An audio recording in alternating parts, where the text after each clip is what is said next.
Se supone que va a ser un cambio muy grande en el mundo, pero no entendemos qué hay detrás de un ordenador cuántico. Mientras un ordenador clásico es capaz de realizar 4 operaciones matemáticas a la vez, este va a hacer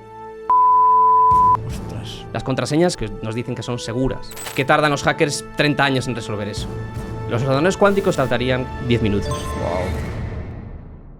Hay una fórmula que cambiaría el mundo si lográramos resolverla. Aquí tengo que entrar en los problemas del milenio. Por porque favor. esos dos son 2 de los 7 problemas del milenio. 1 más 1 no es igual a 2. Ostras, ahora lo explicamos esto. El número E, fíjate, sale en el del interés compuesto. Fíjate. Claro. Fíjate cómo se conectan las cosas. Hostia, fondos indexados tú. ¿Cómo sale el número E en todo? ¿Has intentado analizar qué probabilidad hay para que te toque la lotería y estas cosas? No hay estrategias matemáticas para ganar. Hay estrategias matemáticas para reducir las pérdidas, maximizar las ganancias. La naturaleza tiene matemáticas. O que el de arriba existe. O que el de arriba existe. El de arriba sabe matemáticas. Joder, ya ves. ¿Alguna vez han intentado demostrar que Dios existe con matemáticas o alguna cosa así? Elige una. La 2. Entonces, estas están vacías, vacías y vacías. ¿Cómo ha podido ser? Parece hasta mágico, ¿eh? Carlos, ¿cómo estás? Bienvenido a Tengo un Plan. Muchas gracias, Sergio. Encantado, un placer estar por aquí. Como ya sabéis, transmitir todo lo que pueda, todos los valores que yo he ido recopilando a lo largo de los años y darlo la mayor cantidad de valor posible a la gente. Vamos a hablar de matemáticas, que me tengo que sincerar contigo, Carlos, porque yo cuando iba al colegio, parezco ya mi padre hablando, yo me acuerdo en clase de matemáticas siempre tenía el mismo pensamiento, me daban un suspenso y decía, es que esto, ¿para qué cojones me sirve en mi vida y para qué me va a servir? Yo pensaba que era, pensaba que era inútil completamente las matemáticas. Seguro que es un comentario que habrás escuchado mucho, ¿no? ¿Hasta qué punto las matemáticas son útiles? ¿O qué debemos saber de las matemáticas para entender realmente su utilidad? Pues me alegro que me hagas esa pregunta porque de verdad es una pregunta que me lo hace muchísima gente y es una mentalidad que tenemos siempre desde que estamos en la secundaria de, hostia, estoy aprendiendo matemáticas, cosas tan complicadas como calcular derivadas, calcular integrales, las funciones, ecuaciones de segundo grado, que es lo típico que empezamos en la secundaria. ¿Para qué nos va a servir todo esto? ¿Será que es solo para aprobar ese examen y conseguir ese título de la carrera o lo que sea? No. El poder de las matemáticas, que esto es algo que quiero transmitir a lo largo del episodio de hoy, es que va mucho más allá de una asignatura escolar, va mucho más allá de memorizar esos conceptos y de realizar ese tipo de ejercicios que nos obligan a hacer, ¿no? Y es que nos transmite las matemáticas de verdad, unas matemáticas que se enseñan correctamente, que luego quizás no son las que nos enseñan en la práctica, nos enseñan unas habilidades que nos ayudan a vivir mejor en la práctica. Nos ayudan a tomar mejores decisiones en nuestro día a día, a cambiar un poco la forma tradicional de pensar y pensar diferente a todos los demás. Y ya sabéis que en esta sociedad el que piensa diferente es superior. Y eso nos lo da las matemáticas. Lo que pasa es que hay que saber cómo pillarlo de esa forma. ¿Y crees que hacia el futuro que vamos con inteligencia artificial, ya hablaremos de ordenadores cuánticos y estas cosas que se escuchan, ¿crees que aún siguen teniendo sentido? Es decir, ¿ves que hay que saber de matemáticas aunque esté ChatGPT al lado? Más que nunca. Precisamente, esas herramientas que nos tienen que servir como compañeros y no como competentes, no tienen que competir contra nosotros. Tienen que ser nuestros compañeros en la vida, en todo. No solo en el trabajo, sino también en decisiones que tomamos en el día a día. Hoy lo vemos cada vez más. Utilizamos ChatGPT para todo. No sé vosotros, pero yo lo uso para todo. Sí, tío. Para mi creación de contenido, para decisiones que tomo en el día a día. Y hace falta gente que sepa programar estas cosas y sepa hacer cosas cada vez mejores. Y entender matemáticas nos da no solamente una forma de comunicar de forma más eficaz con esa inteligencia artificial, con esas herramientas que tenemos, sino de poder desarrollar unas que sean mucho mejores a largo plazo. Has dicho antes tomar mejores decisiones en tu vida. ¿Cómo relacionarías esto, ¿no? De tomar mejores decisiones con algo matemático? ¿Por qué dices esto? Pues no es tan directo como parece. No es que resolver una ecuación de segundo grado te resuelva un problema y te tome una decisión por sí sola, ¿no? Sino que estos conceptos que aprendemos, y no voy a decir tanto en la escuela, sino serían unas matemáticas más parecidas a las de la universidad, que nos transmiten una serie de habilidades que nos desarrollan nuestro pensamiento crítico, nuestro pensamiento abstracto, un pensamiento riguroso, un pensamiento bastante diferente. Y esa forma de pensar es la que luego nos ayuda a tomar estas decisiones. ¿Cuándo te diste cuenta que las matemáticas eran algo llamativo en tu vida? Buena pregunta. Las matemáticas para mí de inicio fueron un juego. Desde que yo estaba en primaria, tenía 10 años, los profesores me ponían esas hojas llenas de cuentas, de multiplicaciones, que a unos les parecía horroroso, pero a mí me encantaba. Para mí era un juego. Me divertía con ese 8x7 o 9x7. Hacía esas cuentas, tenía un minuto, tenía que hacer la mayor cantidad de multiplicaciones posibles. A mí me encantaba eso. Era una locura. Y luego, desde a partir de ese momento, dije, me encantan las matemáticas. Tengo una pasión por las matemáticas, de verdad. Y eso fue creciendo a lo largo de los años. Entré en secundaria, entré en bachillerato, empecé viendo contenidos mucho más abstractos, mucho más avanzados, y cada vez me gustaba más lo que estaba viendo. ¿Te parecían difíciles las matemáticas del colegio a ti? A mí se me daban muy bien. Tenía siempre una aptitud, quizás innata, para las matemáticas. Luego, si queréis, hablamos de esto. Pero las matemáticas reales yo sabía que no eran lo que me estaban enseñando. Yo sabía que lo que me estaban enseñando era simplemente aplicar recetas y resolver los ejercicios tipo... Aprobar la selectividad era resolver un tipo de ejercicios muy particular que ibas estudiando en clase, ibas reconociendo cuál era ese ejercicio que luego ibas a tener que resolver en el examen, pero yo sabía que la vida real no era eso. La vida real, que es para lo que sirven las matemáticas, no son ejercicios que ya hemos visto, son ejercicios nuevos, es enfrentarse a nuevos desafíos. Y eso no son las matemáticas de la escuela. Entonces, sí, las matemáticas de la escuela... En mi caso particular se me hacían fáciles, vale, pero entiendo que mucha gente no tenga esta capacidad de memorizar, esta capacidad de reconocer patrones de ejercicios semejantes, pero es algo que no se debe demonizar porque al final no es lo importante. Lo importante en las matemáticas es aprender a pensar y a resolver problemas, no es a memorizar los ejercicios que hacemos siempre. Es curioso, lo que acabas de decir, porque... La gente tiende a relacionar matemáticas con esas ecuaciones, como tú dices, esos teoremas, el álgebra, todo esto, pero viendo luego después aplicaciones reales, luego hablaremos de personajes históricos importantes en las matemáticas, ellos lo que utilizan es las matemáticas como instrumento para darle solución a pues, el encriptado, en este caso, que la película que vi de los nazis, o por ejemplo, no sé, resolver problemas de sociedad, de pobreza, de economía. Y ¿cuándo fue el momento y cómo explicar esta diferencia entre las matemáticas de la escuela con las matemáticas de la vida real? Un ejemplo, por ejemplo, ¿no? Es decir, un problema que tú hayas visto que se haya solucionado con matemáticas y cómo lo hacen ese proceso para solucionarlo con matemáticas. ¿Empiezan a poner teoremas, algoritmos, fórmulas para ver cuál encaja en ese problema? ¿O es que ya su cerebro es capaz de ver una secuencia y dice, uy, aquí hay un patrón, esto se va a resolver con... No sé, con un sistema. Esto se va a resolver con una ecuación. ¿Cómo se utiliza ese instrumento? Pues es un poco más orientado a la segunda parte que tú me estabas diciendo. Okay. Es decir, nosotros o los matemáticos en la práctica, en la vida real, que por una razón luego son tan demandados por las empresas hoy en día están llenos de matemáticas. Claro. Por eso se dice que es la carrera con menos paro. Lo es. Lo es. La carrera con menos paro.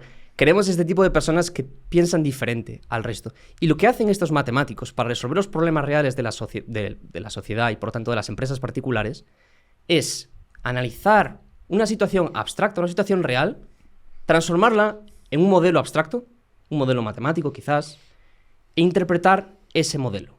Ahora, ese modelo se puede interpretar matemáticamente delante de una pizarra. Se puede interpretar ahí. Vale. Y un matemático es capaz de resolver ese problema. Resolver ese modelo abstracto.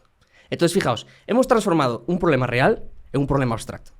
El matemático resuelve este problema abstracto porque tiene capacidades, tiene herramientas que ha aprendido a lo largo de su trayectoria.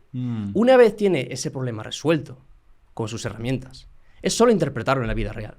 Entonces, aquí lo importante del matemático no es lo que sabe, no es las integrales que ha aprendido a resolver en la carrera o las topologías extrañas que ha tenido que estudiar y que ha tenido que investigar. Eso no le va a servir para nada. En la vida real no sirve para nada. Lo que sirve es cómo piensa esa persona.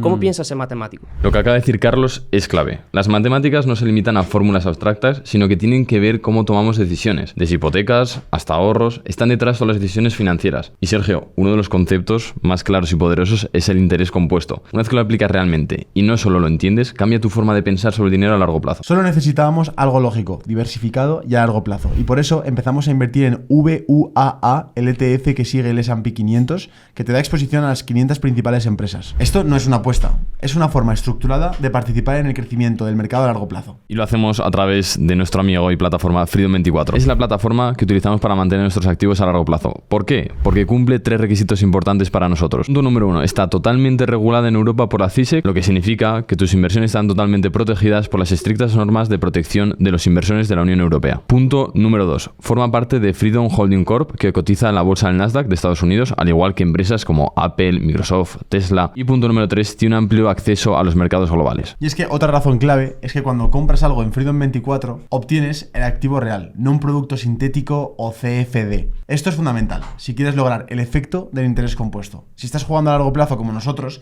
debes asegurarte de que todos los activos sean realmente tuyos. La realidad es que abrir una cuenta nos llevó menos de 15 minutos, documento de identidad, selfie, factura de servicios públicos y listo. Y ahora mismo ofrecen hasta 20 acciones de regalo si te registras y realizas tu primera aportación. Y ahora dicho todo esto, sigamos con el episodio.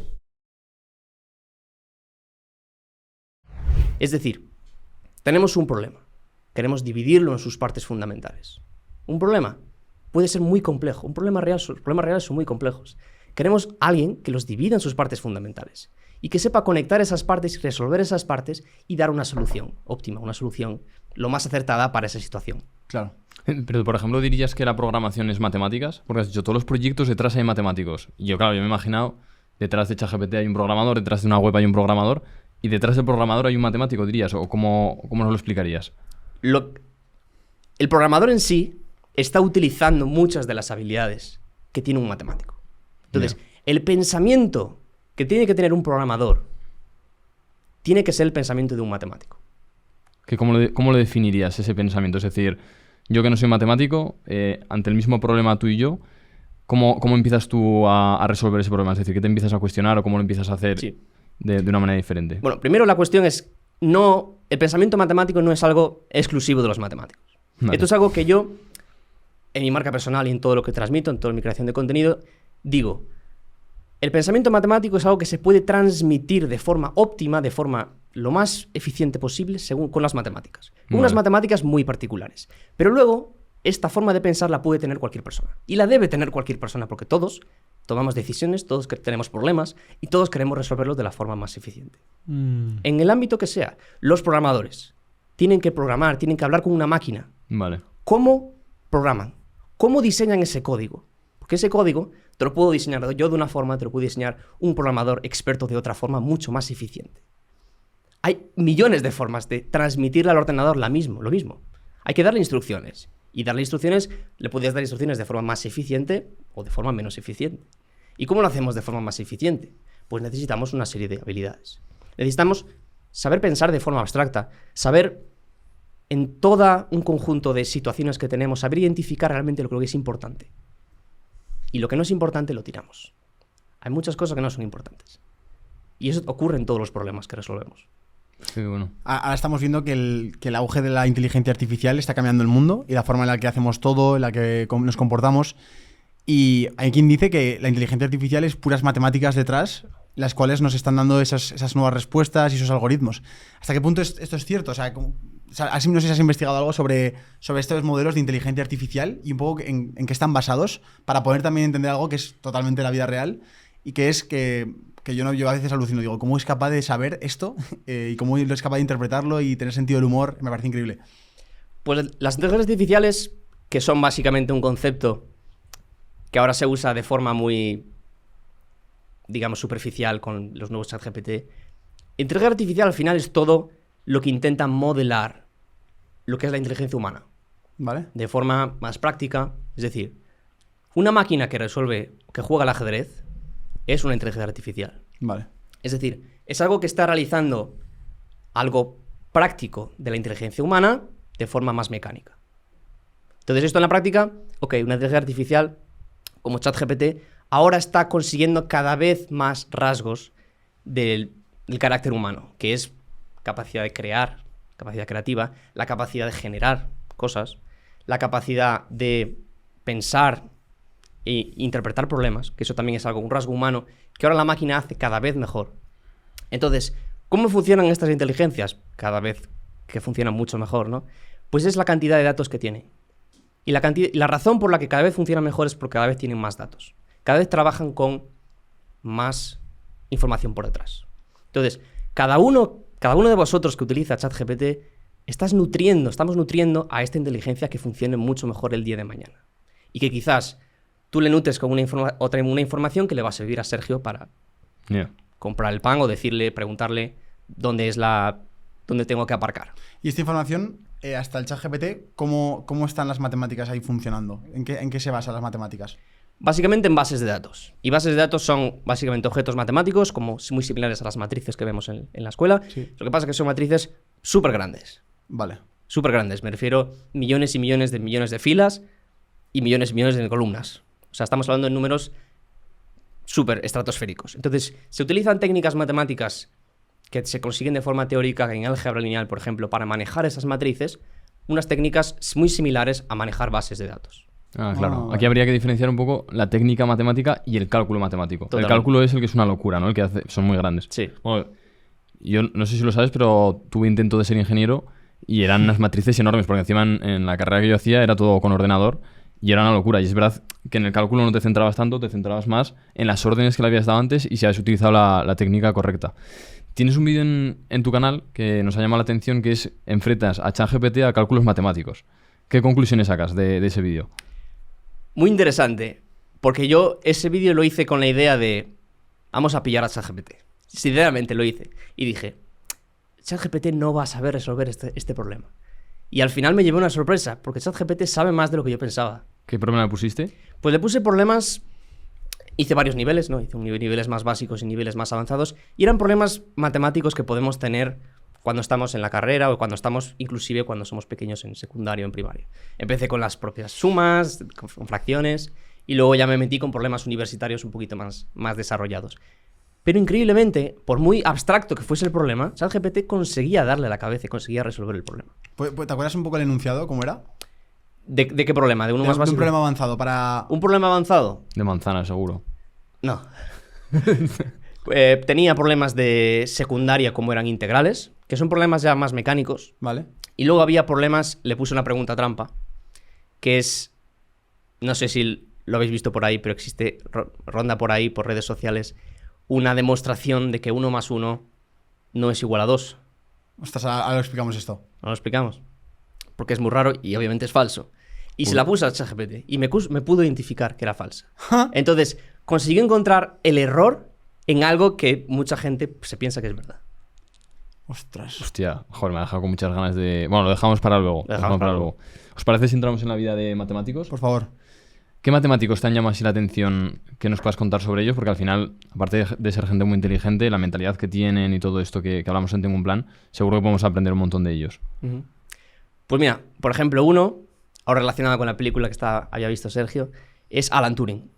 Alan Turing es un matemático muy importante a inicios del siglo XX y es básicamente el que hace que a día de hoy sean posibles los ordenadores. Los ordenadores. Los ordenadores. Cualquier computación es gracias a él. Es el padre de la computación moderna. Wow. Es un genio. Es un genio. Es un matemático que muchas veces pasa un poco desapercibido porque quizás no era el prototipo de matemático puro al que estamos acostumbrados. Era un poquito más práctico con esta idea de los ordenadores. Básicamente lo que él inventó, lo que él descubrió, es un objeto matemático abstracto que llamó la máquina de Turing. La máquina de Turing es un objeto que tiene un funcionamiento matemático, puramente matemático. Esto es un objeto teórico. Y este objeto es el que hace que sean posibles los ordenadores. O sea, un matemático hace un ordenador, ¿eh? Es increíble. Todo el mundo pensaría que lo haría un ingeniero. Es increíble. ¿Y por qué crees que él descubrió, o sea, se topó con el ordenador? ¿Qué estaba haciendo para toparse con el ordenador? O sea, ¿cómo lo descubre este personaje? Yo no diría más que fue una descubierta, sino un invento, ¿no? Un invento. Es decir, es algo que se inventó a propósito. No se descubre de forma aleatoria, como quizás se descubrió otros teoremas en matemáticas, como el teorema de Pitágoras, por ejemplo, sino es algo que propositadamente Turing estaba buscando una forma de recopilar información. Vale. Una forma de recopilar información y de poder nosotros interactuar con ella. Y ese es el principio de un ordenador. Y ese es el principio de una máquina de Turing. Ahora, el principio matemático es un poquito más complicado de explicar, pero el principio teórico es ese. Queremos conectar con una máquina. Porque dicen que los ordenadores funcionan con ceros y unos. ¿Qué significa esto exactamente? Básicamente necesitamos una forma de hablar con ellos. una forma Vale. de comunicarnos, ¿no? En la práctica, tú mueves el ratón y no ves ceros y unos. Pero todo lo que hay por detrás, después de toda esta codificación e interpretación del propio ordenador, es ceros y unos. Es decir, es un código binario. El código binario, que es básicamente toda información, toda pieza de información, se reduce a estos ceros y unos. Con esto también se puede traducir números. Por ejemplo, el 2 es el 1, 0, porque es potencias en base 2. O sea, el 0, 1, 0 es 1 por 2 elevado a 1 más 0 por 2 elevado a 0. A ver, que aquí... O sea, has traducido un número como si fuera otro idioma. Sí, básicamente es eso. El 2, el número binario es 1-0. 1, 0. Pero aparte de una explicación, ¿no? Por lo que estás diciendo. Claro, porque el 1, 0 significa que ese 1 es el coeficiente de 2 elevado a 1 y ese 0 es el coeficiente de 2 vale. elevado a 0. Entonces el número 1, 1, 0 sería 1 por 2 elevado a 2 más 1 por 2 elevado a 1 más 0 por 2 elevado a 0. Vale. Pero Sería ahí... 6, me parece. ¿Cuánto 2. vas A ver, Cua- yo es que me he perdido, en plan, yo es como si hablas otro idioma. Pero vamos a los binarios, vamos a seguir profundizando en esto. Vale. ¿Cómo nacen estos números binarios y por qué la necesidad de traducirlos todos a unos y ceros? Vale. Por simplicidad, ¿para qué hace falta? Sí. Es decir, lo bueno de los unos y los ceros es que el 0 significa apagado y el Vale. 1 significa encendido. Vale. Entonces, el 1 significa que pasa la corriente, el 0 que no pasa la corriente. Ok. Esto en términos físicos del ordenador. Vale. En términos físicos. Es decir, si tenemos una cadena donde tenemos unos y ceros, el 1 va a significar en la práctica que pasa la corriente, el 0 que no. Vale. Eso es la forma que nosotros encontramos más sencilla de hablar con el ordenador. Y luego todo lo que nosotros queramos se traduce de ceros y unos, como Ok. os puse el ejemplo de los números ahora. Ok. Vale. Entonces, es un lenguaje con el que comunicamos con el ordenador. Vale. Y luego el ordenador cuántico también se sigue moviendo con este sistema binario o ya es otra movida. Es que yo lo he escuchado mucho porque cuando traemos a gente que habla del futuro y estas cosas, se supone que va a ser un cambio muy grande en el mundo, que me gustaría saber tu opinión también, pero no entendemos qué hay detrás de un ordenador cuántico. Pues un ordenador cuántico que de momento es poco más de una conversación teórica. De momento. Vale. Y digo de momento durante los próximos 30 años, Ok. lamentablemente. Ahora os explico por qué. Hostia.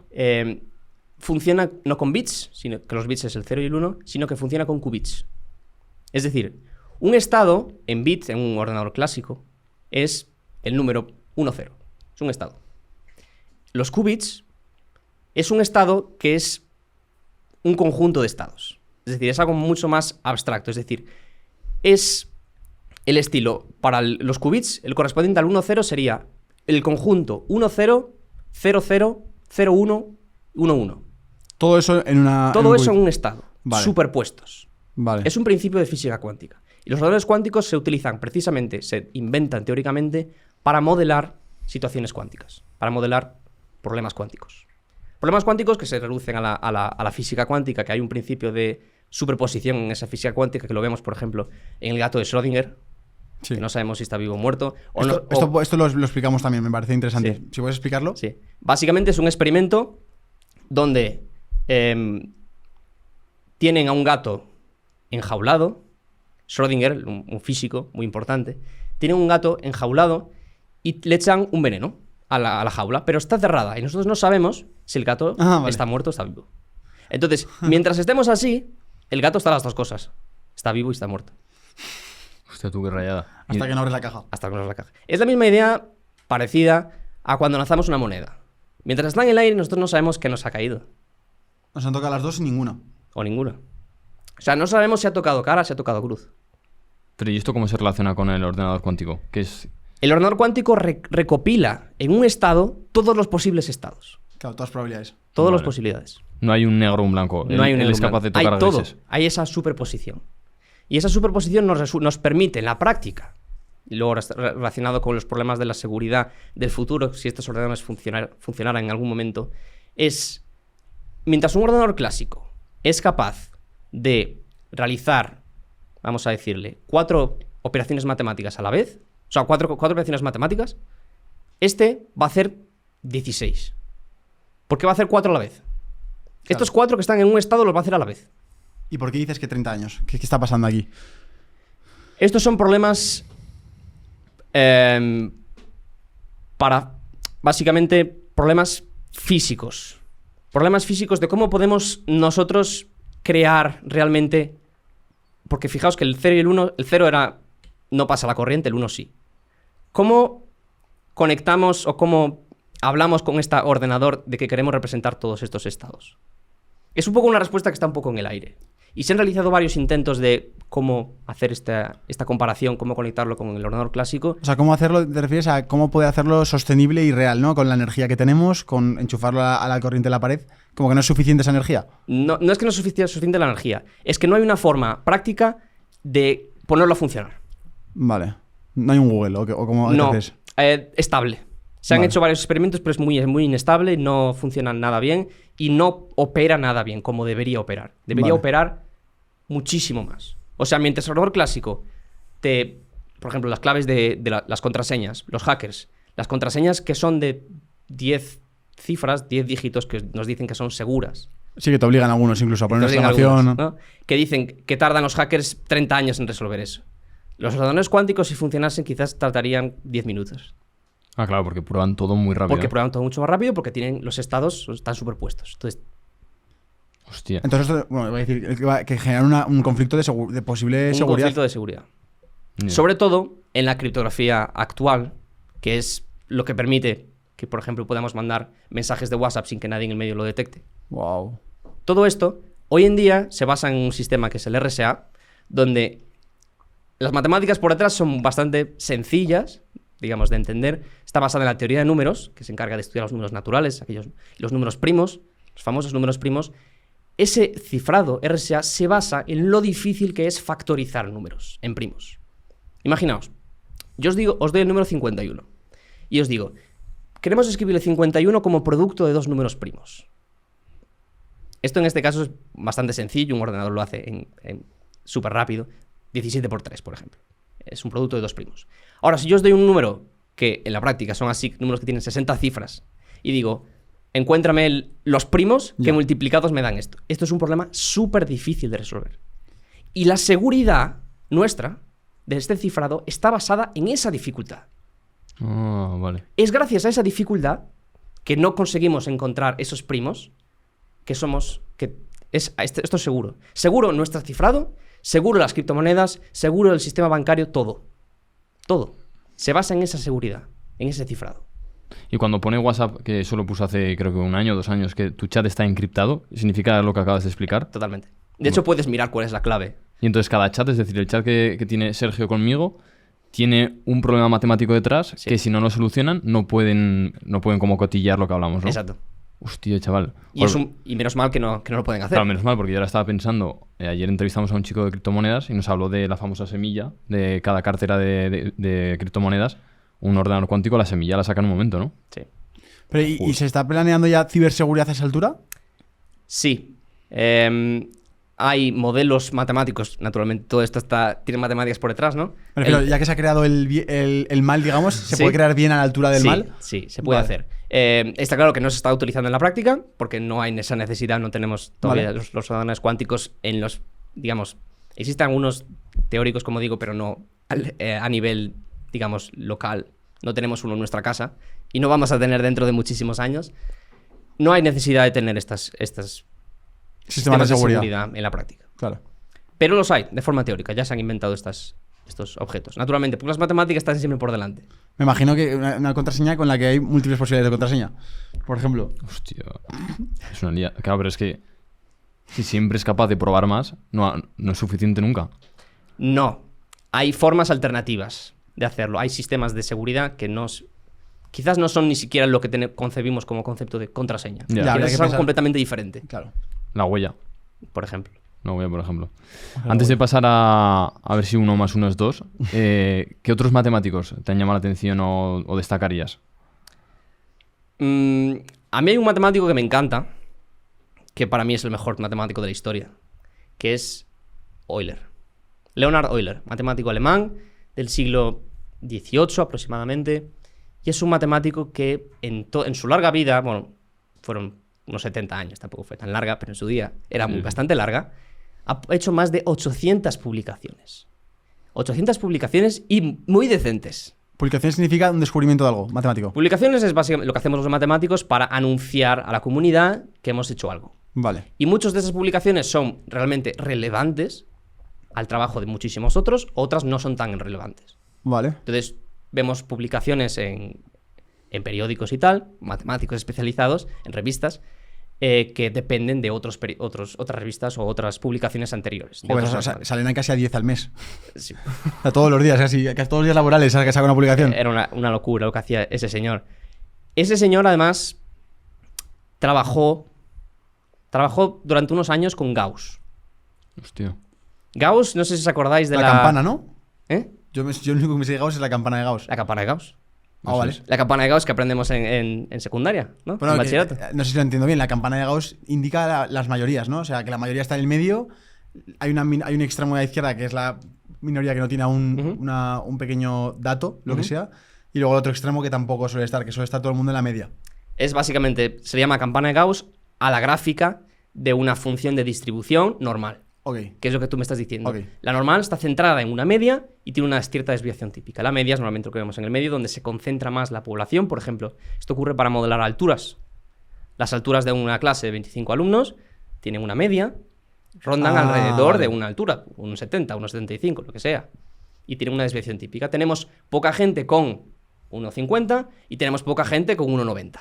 Vale. Eso es básicamente para lo que sirve la campana de Gauss. ¿Y esto cómo lo asociamos con Euler? Euler, sí, matemático. ¿Qué descubrió este señor? O sea, 800, vale, pero si son 800... Pues fíjate, hay una fórmula que es para mí la fórmula más bella de las matemáticas, y para mí y para muchos otros, que relaciona los 5 números más importantes de las matemáticas, o más fascinantes para mí. Pues vas a decir los 5 números más importantes de las matemáticas ahora mismo. Sí. Ok. El 0 que significa la nada, el 1, el número pi, el número e y el número i. Hostias. A ver, el número pi, el número e, ¿cuál es? El i tampoco lo sé. Yo me acuerdo que lo poníamos en la calculadora, elevado no sé cuánto. Es verdad. Exactamente. Pero yo lo ponía como quien pone la clave de sol en el pentagrama. O sea, no tenía ni idea, o sea, no tenía el significado de e. Vamos a analizar cada uno. El número e, fíjate, sale en el del interés compuesto.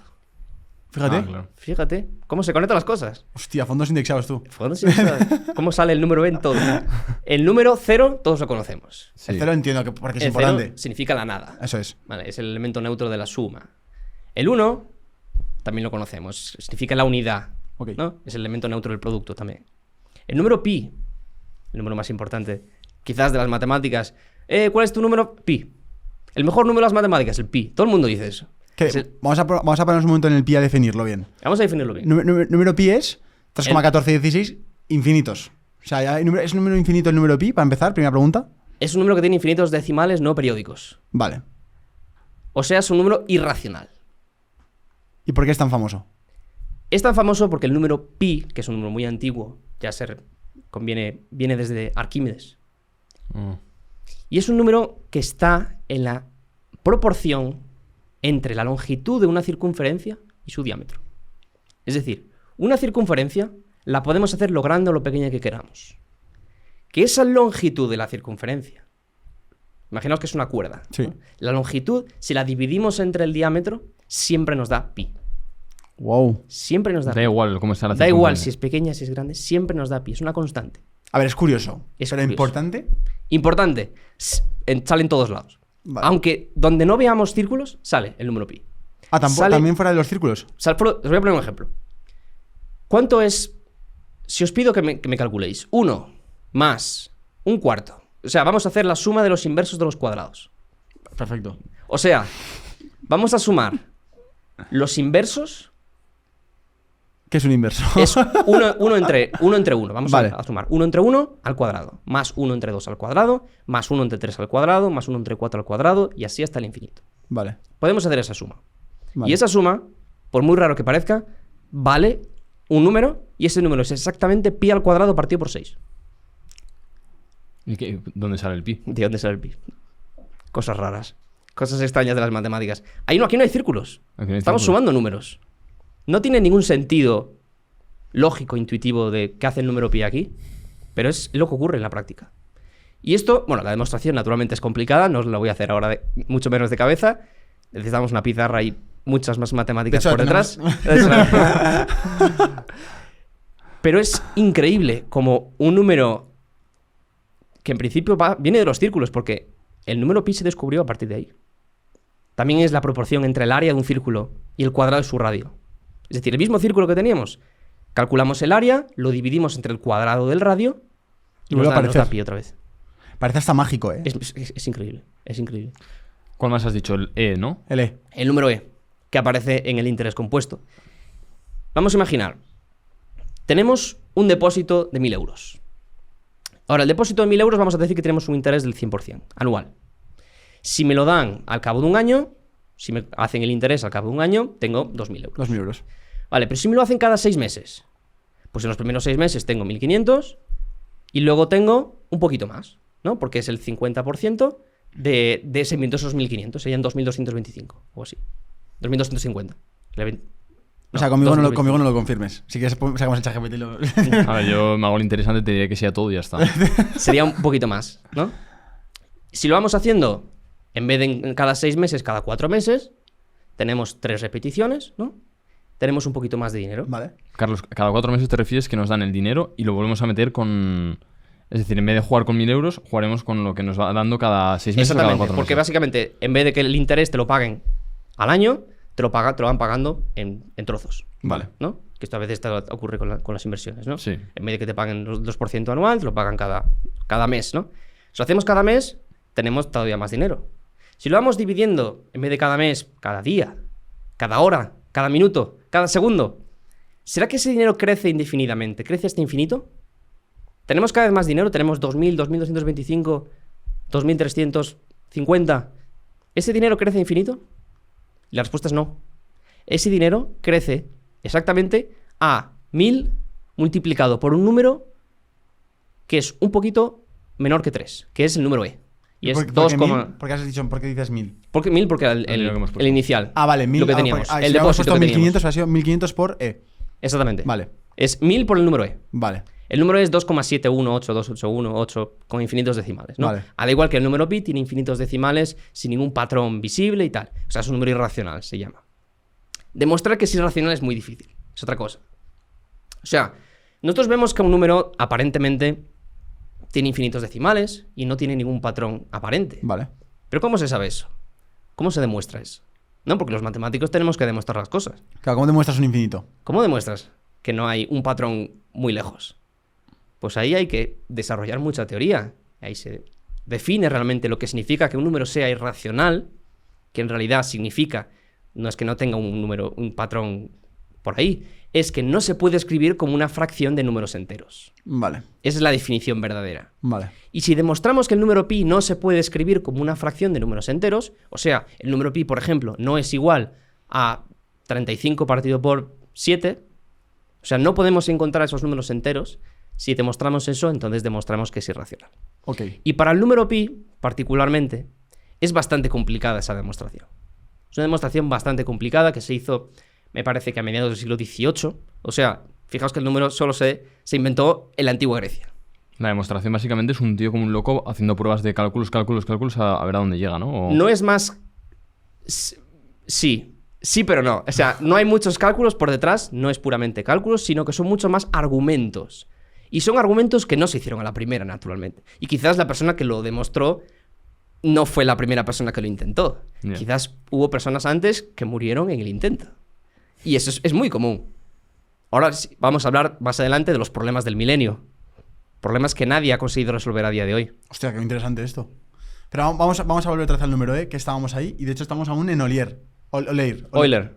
Sí. Estamos en Euler aún. O sea que... Nos falta el número I. No, nos falta el número... Bueno, para terminar el E, Sí. el E básicamente es la demostración del interés compuesto, de cómo se van acumulando los intereses. El número surge ahí. En realidad ahí. luego tiene una definición matemática rigurosa, se puede calcular, es el límite cuando n tiende a infinito de 1 más 1 partido por n elevado a n, que eso a nadie le importa. Bueno, es una fórmula, ¿no?, para definir el número E, Vale. pero viene de ahí, del interés compuesto. Ahí de Vale. ahí es de donde surge ese número. Y nos falta el número I, que es un número, no sé si lo conocéis. Es como una Y rara, ¿no? No, es una I latina. Ah, una I latina normal. Una I latina, Ah, vale. sí. De verlo. Que es un número que normalmente no se estudia mucho, sobre todo en el bachillerato no se estudia. Es un número complejo. O sea, no es un número real. En matemáticas hay números reales, que son aparentemente los que vemos, y luego hay números complejos, números imaginarios. Por ejemplo. Números que van más allá. Por ejemplo, este número i. Y el número i es un número que por definición se construye. Es decir, nosotros construimos estos números que no vemos. Si no los vemos, ¿cómo los definimos? Hay que construirlos. Pero una cosa, el complejo no puedes decir un número complejo, no puedes decir como el 3. O sea, el 3 es un número real. Y también es complejo, porque los complejos engloban los reales. Ah, vale. Pero el número i es un número. Aunque sea una letra. Aunque sea una letra. Es decir, ese 3 es un símbolo. Ya. ¿Qué representa ese 3? Representa algo, ¿no? En la vida real. Ahora, ese i también es un símbolo. Ese pi también es un símbolo. Representa algo. En ese caso son conceptos, son números que nosotros llamamos reales. Porque los podemos ver de alguna forma en la vida real, ¿no? Vale. El número i, que es un símbolo, representa un número. Lo que pasa es que es complejo. No es real. No lo podemos ver tan sencillamente en la vida real. Y ese número se define, más o menos, como la raíz cuadrada de -1. Vale. O sea, sabemos que existe la raíz cuadrada de un número positivo. Sí. Raíz de 3, raíz de 4, raíz de 5. Todos esos números existen, ¿no? Ahora, la raíz de -1. ¿Existe algún número que elevado al cuadrado me dé -1? Eso es la definición de la raíz. Claro. No existe. Porque cualquier número al cuadrado siempre me da positivo. Claro. El 1 al cuadrado me da positivo, me da 1. El 0 al cuadrado me da 0. Bueno, no me da negativo. El -1 al cuadrado también me da positivo, me da 1. Claro. Hostia. Entonces no hay ningún número al cuadrado que me dé -1. Entonces, ¿qué es la raíz cuadrada de -1? Pues en principio no existe. Número complejo. Efectivamente. Y decimos, los matemáticos decimos, nos quedamos tan panchos, decimos, vamos a llamarle i a este número y ya está. Así sí que tiene respuesta. Claro, al final. Así, exactamente. Al final es entenderlo como tú has dicho, que el 3 no es que sea un número, sino que es otro símbolo más y de ahí es otro símbolo más. Exactamente. Entonces, en realidad, los números complejos surgen por la necesidad de resolver ecuaciones. Porque estos son ecuaciones al final. Queremos resolver la ecuación x al cuadrado menos 1 igual a 0. ¿Qué significa esto? Significa encontrar números que elevado al cuadrado restado 1 me da 0. Y eso existen, el 1 y el -1. Que lo elevas al cuadrado, te da 1, le restas 1, te da 0. Ahora, si quieres resolver x al cuadrado más 1 igual a 0, aquí no tengo. Porque cualquier número al cuadrado es mayor o igual a 0. Sí. Si le sumo 1 no me va a dar 0. Entonces, creo números, como el número i, para dar soluciones a esta ecuación. Joder. Pero esa excusa no... A ver, que se me entienda como excusa. Esa excusa no la cogieron dos matemáticos y a la que no me sale el resultado le meto una Z o le meto una Q. Más o menos. Inicialmente fue así. Vale. Es decir, inicialmente fue así. Buscamos formas de resolver ecuaciones. Esto en la práctica, en la vida real, por muy sorprendente que sea, este es un número que aparece y está en todos lados. Necesitamos este número para realizar cálculos reales utilizando los números complejos. Es decir, cosas que solamente vemos en la realidad, porque al final todos son números reales, ¿no? Con funciones reales, tenemos matrices reales. Estas herramientas reales es mucho más fácil como matemáticos o es mucho más eficiente usar los complejos para resolver el problema y luego quizás volver a los números reales. Claro, porque una vez pones este número ahí en su lugar, ya sí que puedes generar operaciones que antes eran imposibles. Totalmente. Wow. Hay operaciones, por ejemplo, para resolver cualquier ecuación. En los números reales no se puede resolver cualquier ecuación. En los números complejos sí. Claro. Cualquier ecuación. Cualquier ecuación se puede resolver. Wow. Hablábamos de Euler. Vale. ¿Cuál era la fórmula tan bonita que decías? Exactamente, que todavía no lo dije. Hemos presentado ya los 5 números. Y son números que... ¿Dónde salen? ¿Cómo se conectan estos números? Nada. Pues Euler encontró una fórmula. Descubrió una fórmula, mejor dicho, que conecta estos 5 números. Y la fórmula es tan sencilla como e elevado a pi por i más 1 es igual a 0. Vale, me lo voy a apuntar. Literalmente es combinar todos los números. El número e elevado a pi por i, luego le sumas 1, te da 0. Más 1 igual a 0. Sí. Esa es la pinta que tiene, ¿no? Fórmula de Euler. E elevado a pi por i. Y luego más 1. Igual a 0. Más 1 abajo. Abajo. Igual a 0. Ah, ¿le has puesto para que calcule? No, para quedármela. Eso es una fórmula. Para ponerte una camiseta. Es la fórmula más bella de las matemáticas. Tengo que decir yo tengo una camiseta con esa fórmula. ¿Es más bonita que la fórmula famosa de Einstein? Sí. ¿Y por qué Si le preguntas a un matemático te va a decir sí. ¿Y por qué es más famosa la otra? La otra es más famosa entre el público más normal, ¿no? El público más marketingiano, ¿no? Es más marketing. marketing. ¿Cuál es la de Einstein? La de E igual a mc al cuadrado. Ah, vale. ¿Por qué representa esa fórmula? ¿Por qué es tan famosa esa fórmula de Einstein? La fórmula de Einstein básicamente es la energía en reposo de un objeto en dimensiones, digamos, relativistas. Es Ok. decir, un objeto relativista tiene una cierta energía en reposo y una cierta energía que depende del movimiento. La energía en reposo en realidad es esa energía. M, que es la masa, por c al cuadrado, que es una constante, la velocidad de la luz. Vale. Es la energía, el reposo. Si el objeto se está moviendo, tenemos otra fórmula que es mucho más fea, que en realidad es la correcta. ¿Vale? Ah, Esta no es la fórmula que Einstein dijo, esta es mi fórmula. No. Esta es, digamos, la simplificación al caso, digamos, en reposo, que es que no se mueve el objeto. ¿Albert Einstein fue tan importante como parece? ¿O realmente también había marketing? No, sí que fue muy importante. Sí que fue muy importante. No era tan bueno matemáticamente hablando. De hecho, tuvo ayuda de David Hilbert, un matemático, ese sí, como catedralmente matemático. Tuvo mucha ayuda de él para desarrollar su teoría general de la relatividad y teoría especial también. Era más... Digamos que su influencia es más en el mundo de la física que en el mundo real que en el mundo, digamos, aplicado, que en el mundo de las matemáticas. En el mundo de las matemáticas muchas veces ni siquiera se le considera un matemático top a Albert Einstein. Bueno, os parece que empecemos Por favor. para saber, ¿1 más 1 es 2 o no es 2? 1 más 1 es 2. ¿Y por qué corre la voz de que no es 2? Porque hay una demostración que anda por ahí que nos dice que 2 es igual a 1. Que 2 es igual a 1. Sí. ¿Y cómo lo hacen? Pues lo que dicen, erróneamente, es un poco difícil de explicar. Digamos, seguimos una serie de pasos matemáticos, una serie de pasos. Partimos de una premisa, y es que A es igual a B. A y B son cosas cualquiera. Y hacemos una serie de procedimientos matemáticos, que quizás no son tan complicados, y llegamos a la conclusión que 2 es igual a 1. Ahora, estos procedimientos que nosotros hacemos, naturalmente, si nosotros partimos de que A es igual a B y llegamos a que 2 es igual a 1 y hemos hecho unos procedimientos, ¿qué es lo que piensa una persona matemática decente? Que hay algo mal en esos procedimientos. Y lo que hemos hecho mal, que en realidad está muy escondido y hay que tener ojo para ver qué es lo que hemos hecho mal, es que hemos dividido por 0 en el medio. Hay la demostración, de hecho tengo un vídeo en mi canal bastante hablando de esto en profundidad, porque es preocupante que gente pueda pensar que 2 es igual a 1 viendo la demostración solamente. Claro. Obviamente 2 no es igual a 1. Es como un efecto óptico, casi. Es un efecto óptico. En realidad, y esto ya conectado con otra idea, 1 más 1 es igual a 2. Sí y no. Es decir, de forma tradicional 1 más 1 es igual a 2. Tenemos números de contar. Una manzana más una manzana son 2 manzanas. Correcto. ¿Vale? Entonces, en nuestro conjunto, en nuestros números naturales, que son los números con los que trabajamos, con los que contamos cosas, los números de contar, 1 más 1 es igual a 2. Y punto. Porque tenemos un 1 que representa algo, que es un concepto, como ya os he dicho, es un símbolo. Tenemos el otro 1, que es un símbolo. Y tenemos un más en el medio, que es una operación. Ahora, una operación en los números naturales está bien definida. Es decir, si yo digo que vale 2, tú no puedes decir que vale 3. O sea, solo hay uno correcto. Está bien definido.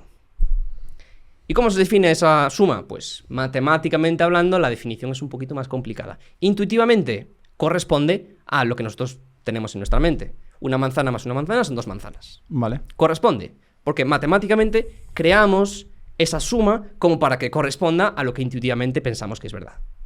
¿Vale? Ahora, si estamos en otro mundo completamente diferente, imaginaos el número de 0 y 1, el número de los ordenadores. Sí. Si algo está apagado o algo está encendido, sí o no, como lo queráis ver, es un conjunto, estamos en un conjunto donde solo hay 0 y 1. Solo hay 2 símbolos, 2 números, el 0 y el 1.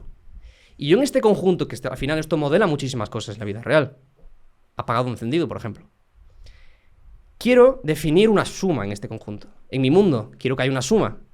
Y quiero que haya una suma de números que están en mi conjunto y que me den un número que está en mi conjunto. Es decir, yo quiero que 0 más 0 esté en mi conjunto, que 1 más 0 esté en mi conjunto y que 1 más 1 esté en mi conjunto, ¿no? Entonces, ¿cómo hago esto? Para que se cumplan ciertas propiedades bonitas. 0 más 0 voy a decir que vale 0. Tiene sentido, ¿no? 0 más 1 y 1 más 0 voy a decir que conmutan, que dan lo mismo, y voy a decir que da 1. Tiene sentido, ¿no? Y ahora, 1 más 1, ¿qué hago? ¿Que cuánto digo que da 1 más 1? 0. 0. Entonces, aunque esto suena a trampa, esto en la práctica ocurre. Ahora os voy a poner un ejemplo donde esto lo Hostia. vemos. en este número, en este conjunto, en este mundo en el que estamos trabajando ahora mismo, Claro, es como 1 si más hablamos- 1 es 0. Son diferentes lenguajes, ¿no? Estamos comparando o diferentes mundos. Son diferentes mundos. Claro, claro. El mundo de los relojes, el mundo del tiempo, son mundos donde solo hay 12 números. Solo hay 12 números. 6 más 7, si son las 6 y pasan 7 horas, da 1. Claro. Es un número que solo tiene 12 números. Es un Hostia. mundo, solo hay 12 números.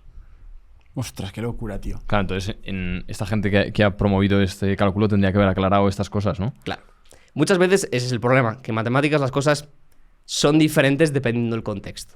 Ya. Vale, estas historias raras de ¿cuánto es 0 entre 0? 1, 3, 15. Depende, ¿no? Depende un poco del contexto. Y efectivamente, 0 entre 0 es otra.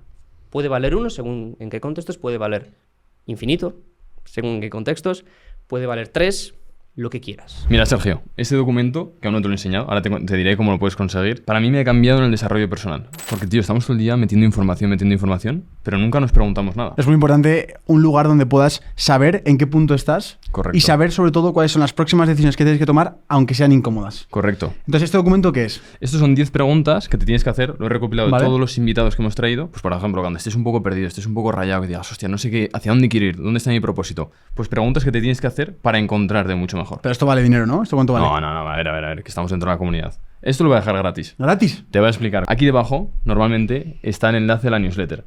Pues si entras desde este episodio, solo desde este, vas a poder conseguirlo. Se envía automáticamente, Sergio, así que te puedes ir metiendo ya si quieres. En el vídeo, debajo, la descripción, clicas, pones tu nombre, apellido y ya tienes el documento. Aprovechalo. Vamos a la paradoja de Monty Hall, que has traído, Vamos. has traído cosas para poder explicárnosla. Vamos allá. Y primero de todo, ¿nos puede servir esto para algo en nuestra vida o simplemente es una curiosidad? Digamos que este problema fue inspirado, este problema salió en un programa de televisión, alrededor de 1970 o algo así, que el presentador se llamaba Monty Hall precisamente, hizo este problema y el ganador, si ganaba, podía ganar hasta un coche. Entonces, si queréis participar en un programa de televisión, quizás ganamos un premio si sabemos entender las probabilidades y sabemos entender las matemáticas detrás de este problema. Vale. Entonces, el problema es muy sencillo. Juan lo va a hacer, ¿eh? Porque yo lo he hecho, entonces estoy un poco condicionado. Entonces mejor que lo haga Vale, Juan. vamos allá. Juan, soy el presentador, tenemos 3 puertas, en 2 de las puertas no hay nada y en una hay un Lamborghini. Entonces, lo que el presentador te va a hacer es elegir una. Elige una. La 2. La 2. Has elegido la 2. Vale. No te voy a revelar cuál es. Porque lo que hace el presentador, que sabe dónde está el premio, que sabe dónde está el coche, es en las otras 2 puertas te va a revelar una de ellas. Y te va a decir que aquí no hay nada. En la número 1 no hay nada. Y lo que te permite el presentador es, ¿quieres cambiar tu elección?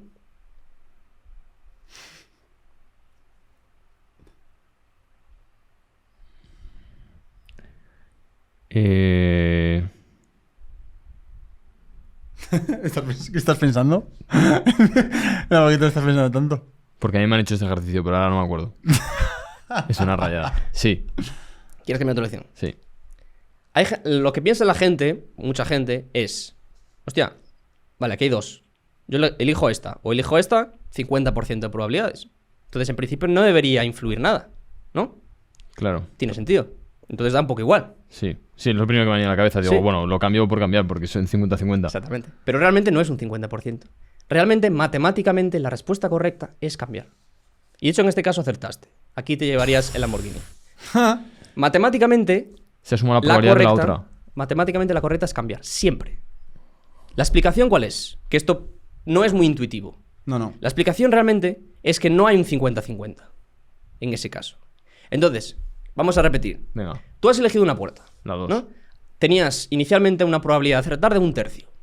Claro, vale. 1 en cada 3, ¿no?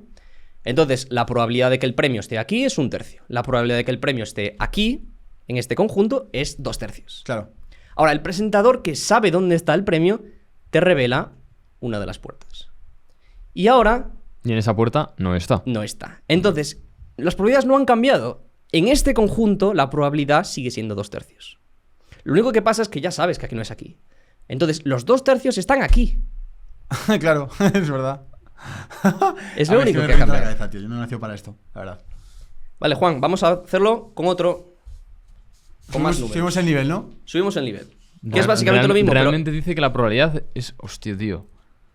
Aquí se ve mejor. Tenemos ahora 7 una puertas. fumada, ¿eh? O sea, que se suman las probabilidades, parece como si hubieran dicho un hechizo. Sí. Solo por enseñártela o no enseñártela, casi parece física cuántica. Exacto. Entonces, la decisión correcta es cambiar. Vamos a hacer este ejemplo ahora. Elígeme una puerta. Ahora tenemos 7. Es lo mismo, solo hay un premio. La 7. La 7. Eliges esta. Y ahora el presentador, que sabe dónde está el premio, te va a revelar las que están vacías. Entonces, estas están vacías, vacías y vacías. Y ahora te pregunta... ¿Cómo ha podido ser? Ahora te pregunta, ¿cambias o no cambias? Claro, a ver, si me has dicho que esto es lo mismo, pero se ve más claro, pues sí que cambiaría. Aquí sí, aquí se ve más claro. Sí. Se ve más claro ¿por qué? Porque tú tienes una probabilidad... Esta es, en este caso, sería esta, ¿no? Yo iba a decir, juego que así acertas. No, no has acertado. No he acertado. La probabilidad de que acertases inicialmente era un séptimo. La probabilidad de que esto sea correcto son 6 séptimos. Si tenemos 100 puertas Claro. y eliges una, ¿de verdad te piensas que esa va a ser correcta? Es poco probable. Es poco probable. Lo más probable es que esté en todas las restantes. Cuando te dicen que de todas las restantes te dicen cuáles están vacías, coges la otra, ¿no? Hostia, qué guapo, tío. Es brutal, Hostia, ahora, con esto se entiende mucho mejor. Se Y con entiende más las 100 puertas, aún mejor. Claro.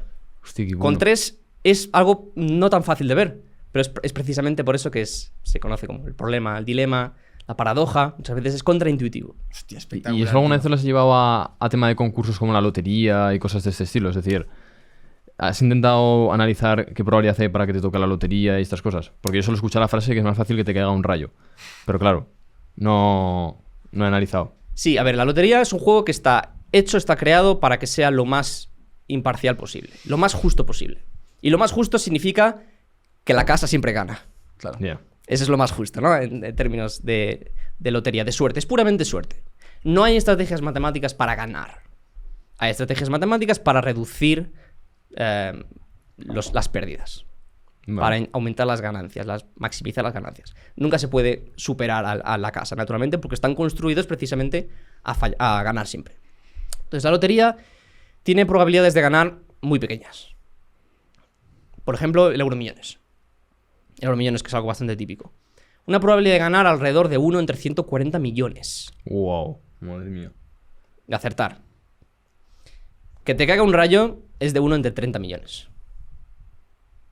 Hostia. Entonces, Matemáticamente podemos decir que es más probable que te caiga un rayo. es más probable que te caiga un rayo. Pero Y la mucho gente más. sigue comprando y gastándose dinero todas las semanas, Y saliendo cuando llueve.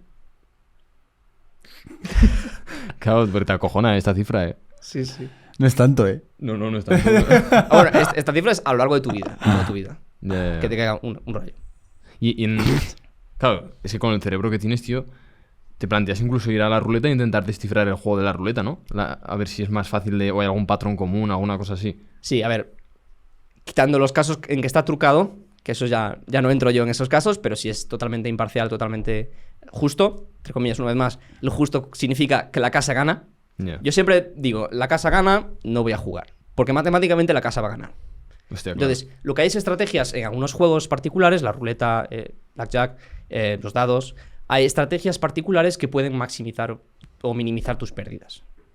Un jugador de póker utilizará un montón de matemáticas, supongo, ¿no? Sí, está claro que ya sabéis que en el mundo del póker sus ganancias también fluctúan mucho, ¿no? Porque matemáticamente pierden a la larga, es decir, no van a ganar la mitad de sus... Van a perder más que van a Sí, ganar. le llaman con una probabilidad de derrota. Es decir, Sí. ellos asumen que ya el 60-70% de las partidas que juegan o de los torneos que juegan los van a perder, pero cuentan con que el restante que ganan supera el beneficio de Efectivamente. las pérdidas. Claro. Hostia. Pero lo que viene a ser los juegos tradicionales de ir al casino y ganar, matemáticamente no se puede hacer. Mira, hay muchas curiosidades, ¿no?, que podemos preguntarte, pero hay una que sí que me llama la atención leyéndolas, que es, hay una fórmula que cambiaría el mundo si lográramos resolverla. Poníamos hipótesis de Riemann, P versus NP. Claro. Aquí tengo que entrar en los problemas del milenio. Por porque favor. esos dos son 2 de los 7 problemas del milenio. Hablemos de los problemas del milenio, me mola. Problemas del milenio son problemas que se enunciaron o se coleccionaron en el año 2000 por el Clay Mathematics Institute, que dijeron, estos 7 problemas son tan importantes que la resolución de cada uno de ellos va a ser premiado con $1 millón. El que resuelva cada problema matemático, $1 millón. Y pensamos, hostia, vamos a dedicar nuestras vidas para resolver el problema. Yeah. Y no es tan fácil, naturalmente. Hay matemáticos que han dedicado todas sus vidas a estudiar, por ejemplo, la hipótesis de Riemann, que es uno de estos 7 problemas. Y no lo han conseguido. ¿Puedes explicar lo que puedas de esto? Sí, a ver, son problemas que son difíciles de entender, ¿no? Inclusive son problemas difíciles de enunciar, cuanto más difíciles de resolver, ¿no? Claro. Para que sepáis, de estos 7 problemas, solamente uno de ellos se ha resuelto a día de hoy. Que es la llamada conjetura de Poincaré. Se resolvió en el año 2006, me parece. Bastante... O sea, hubiera estado guapo grabar la reacción del tío cuando lo resuelve, ¿eh? Y el tío resolvió y le dieron el premio y rechazó el premio. Hostia, ¿y eso? Rechazó el millón Tiró de el dólares. micrófono. Dijo, ya está. Hostia. Y no solo tenía ese $1 millón, sino que ganó una medalla Fields. Pues mira que también la rechazó. Lo podría haber puesto en el número E y hubiese ganado mucho dinero Ahí más. está. Hostia, qué bueno. Los 2,7 millones. Pero, o sea, ¿lo rechazó? ¿Y algún motivo por qué rechazara eso? El mundo de las matemáticas no funciona un poco... No es un mundo muy individual, es un mundo muy colectivo. Es decir, tú utilizas resultados de otras personas anteriores y otras personas vale, utilizan claro. tus resultados. Entonces, Entonces él simplemente fue el último en poner los resultados finales, ¿no? En ponerlo todo... O sea, pues todo es correcto. bastante honrable eso, ¿eh? Bastante honrable, la verdad. Y- Yo lo hubiese aceptado. Y una cosa, tío. ¿Hay alguno de esos problemas que podamos entender lo que pasaría si se solucionara? Es decir, ¿significa pobreza? ¿Significa...? No sé. O sea, ¿qué es lo que están... ¿Por qué son tan importantes Sí. y por qué se les incentiva tanto a resolverlos? ¿Qué Os voy a beneficio hay? poner la hipótesis de Riemann. La hipótesis Vale. de Riemann es posiblemente el problema abierto de las matemáticas más famoso. Más famoso entre la comunidad y entre la gente también normal, digamos. Es un problema que está relacionado con una cierta función, que es llamada la función z de Riemann. Y el enunciado del teorema de la hipótesis nadie sabe si es correcta, ¿no? Dice básicamente... No lo vais a entender, pero básicamente dice: todo cero no trivial de la función z de Riemann tiene parte real 1 medio. Hostia, tío, como un poema. Un poema, básicamente. Hay una función matemática que no es real, es una función compleja, como los números complejos que estamos hablando. Es una función, por lo tanto, que no podemos ver tan fácilmente en esas gráficas de 2 dimensiones. No, es un gráfico de 3 dimensiones. Vale, entonces, una función mucho más rara. Es la llamada función z de Riemann, que su definición es muy extraña. Y esta hipótesis nos dice que la parte real de todo cero no trivial, que son ceros, son cuando la función vale cero, se hace cero. No trivial es un tipo específico de ceros. La parte real también es difícil. Bueno, los números complejos tienen 2 partes, la parte real y la parte imaginaria, básicamente. Y la parte real es la primera parte de un número complejo. Claro. Entonces, todo cero no trivial de toda parte real es 1 medio. O sea, lo que dice esta hipótesis es que la parte real de todos estos valores complejos donde la función se hace cero es igual a 1 medio. El número 1 medio. El número real. Pero Todos. ¿por qué es importante? Es importante a nivel matemático, es algo muy, muy divertido, es un problema fantástico. A mí me encanta el problema y me encanta mirar por ahí qué es lo que se sabe sobre la hipótesis, qué es lo que se ha investigado, qué es lo que no se ha investigado, a ver si puedo sacar algo por ahí, ¿no? Naturalmente es un problema súper difícil de resolver. Pero, y y requiere... comparten en la comunidad como avances, rollo, he probado esto Sí, y me ha salido mal o me ha salido tal. claro, las publicaciones que se hacen muchas veces de la hipótesis de Riemann son intentos fallidos. Pero eso no significa que sea un fracaso, significa que ya sabemos que por ahí no podemos ir. Por eso la conjetura pues no recoge el premio en parte, porque ahora he visto muchas publicaciones erróneas. Claro. Vale. Claro, recogiendo simplemente cosas de otras personas o resultados más pequeñitos. Lo que se hace en un problema de estos, naturalmente, es descomponerlo en partes más pequeñas, como hacemos los matemáticos con los problemas reales. Descomponemos en partes manejables, resolvemos estas partes más pequeñas y luego juntamos todo, ¿no? Entonces, la hipótesis de Riemann tiene una conexión súper íntima con los números primos. Vale. Los números primos, ya sabéis, 2, 3, 5, 7, son los átomos de los números naturales. Es decir, los números naturales, que son los números de contar, se pueden descomponer en primos. Esto es lo que hacemos en primaria, ¿no? Descomponer en factores, en números primos, ¿no? Es decir, el 51 se puede escribir como producto de primos, 3 por 17. El 50 se puede escribir como producto de primos, que 50 es 2 por 25, entonces es 2 por 5 al cuadrado. ¿No? Esto es factorizar en primos. O sea, los primos están siempre en la factorización de cualquier número natural. Esto lo dice el teorema fundamental de la aritmética. Es lo que nos dice esto. Vale. Y la hipótesis de Riemann, si se resuelve, nos da, de forma extraña, naturalmente, una forma de saber dónde están los números primos. Porque los números primos parecen aleatorios, ¿no? 2, 3, 5, 7, 11, 13... 17, no vemos muy bien ese patrón, ¿no? Sí. Y a la larga tampoco se ve muy bien ese patrón. La resolución de la hipótesis de Riemann nos da en la práctica una forma extraña, pero una forma práctica que los ordenadores pueden hacer para saber cómo se estructuran los números primos, cómo se reparten, digamos. Vale. En los infinitos números que hay, infinitos números primos también que hay, cómo se reparten y cómo localizar el siguiente número primo. ¿Eso qué implicaciones tiene, por ejemplo, en la criptografía? Si nosotros sabemos que un número muy grande se descompone como un producto de primos y nosotros ya más o menos sabemos cómo es la estructura de los números primos, esto reduce un montón los cálculos necesarios para descifrar claves. Vale. Y esto tiene consecuencias en la seguridad de criptografía. O sea, pero sigue estando en pie, ¿no? Lo del 1.000.000 de euros. Sigue estando en pie, sí, sí. Tú lo estás planteando, ¿no? Sí. Dejar tu carrera y... Hombre, sale más rentable. O sea, imagínate. No, pero obviamente te falta ser un genio. Y matemáticos genios dedicaron toda su vida y no lo han hecho. Lo cual casi te caga Lo más. cual casi- Te caga más que intentarlo. Sí. Madre mía. Oye, yendo a cosas más terrenales, si tiran, por ejemplo, me estoy poniendo en otra situación, vas al bar a jugar a las cartas y tiras los dados. Cuando tiras un dado, ¿hay más probabilidad de que te salga par o impar? ¿O sería lo mismo? Si tiras un dado, Un dado, el típico Un dado. dado. De... un dado en principio, si no está trucado, tienes 6 casos posibles. 1, 2, 3, 4, 5, 6. Y tienes de esos casos posibles, 3 son pares, 3 son impares. Entonces, de forma teórica, 3 casos y 3 casos. Es decir, tienes la misma probabilidad de que te salga par que te salga impar. De forma teórica. Está claro que en la práctica, si está trucado, pues no. Vale. Vale, ok. Vamos con más. Bueno, antes de pasar a una siguiente regla de cabeza, hablábamos antes de que dentro del mundo de la productividad y todo esto hay una famosa ley que se llama ley de Parkinson, que me parece curiosa mencionar porque en Tengo un Plan hablamos mucho de desarrollo personal y, joder, esta ley se aplica también a las matemáticas. Y me gustaría que explicaras el por qué es y por qué el cerebro humano tiende constantemente a esta ley, a cumplirla. Pues la parte de por qué lo hace es un poquito más... Se la dejaremos a un psicolo- psicólogo, si te parece. Es un poquito más psicológica, sí. La ley de Parkinson básicamente nos dice que si una actividad nos va a durar X tiempo en realizarla, nos va a tardar... vamos a dedicar X tiempo a realizarla. Es decir, esto se ve mucho en la escuela, para estudiar para un examen, ¿no? Ya ves. La típica de estudiar el día anterior, ¿no? Cuando tienes el examen anunciado hace 2 meses, ¿no? Entonces, aunque tengas 2 meses de anunciado el examen y quizás estudiar te tarde 2 días, tú vas a dedicar esos 2 meses para estudiar. Ya es raro dedicarle la primera semana a fuego y luego la última nada. Claro, y esto es algo que se ve muy claramente en los estudios, pero se aplica en todo, en las tareas que tenemos que hacer. Vamos a dedicar todo el tiempo disponible a realizarla, aunque quizás se hace en nada. Ok. Me he dado cuenta que te he hecho la pregunta mal antes, tío. Te la vuelvo a hacer, ¿vale? Porque la pregunta es, ¿por qué es más probable que te salga un número impar cuando tiras 2 dados? Vale. Cuando tiras 2 dados, Sí. pues hay que ver... cuando tiras 2 dados tienes una posible... Te refieres en la suma de los resultados. Que te caiga un número impar al tirar 2 dados. Sí, imagino que será la suma. La suma, ¿vale? Entonces hay que ver todas las posibles sumas, ¿no? Esto se hace, por ejemplo, en una tabla, que tú ves todos los resultados posibles.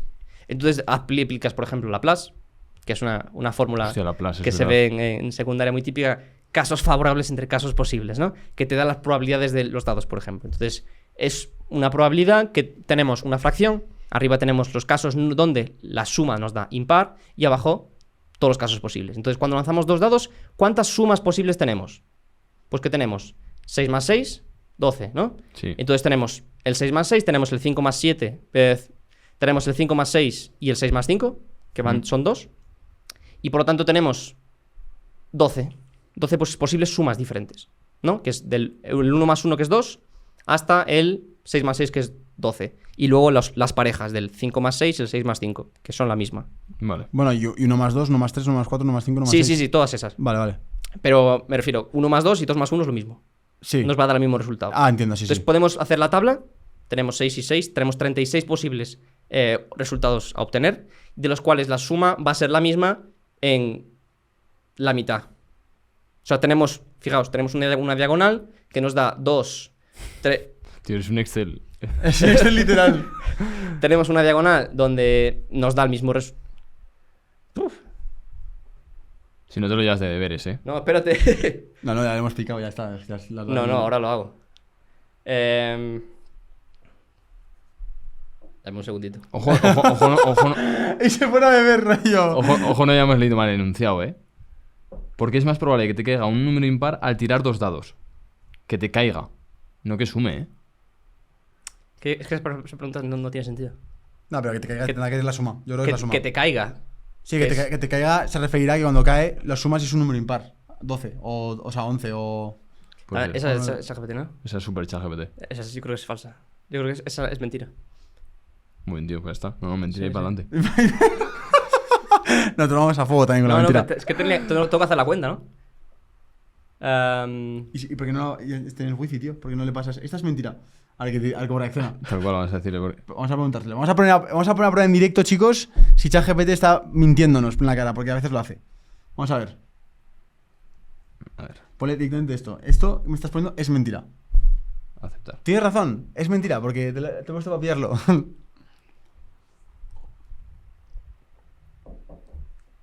Si no lo pregunto yo, ¿eh? En teoría tiene que estar cargando ya. Vale. Ahí está, vamos a ver. Está poniéndolo en el chat GPT. Mayúsculas. Esto es mentira. This is bullshit. Y si no, demuéstramelo.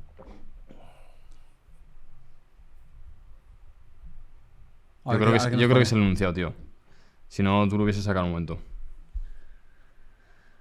Correcto. Es mentira.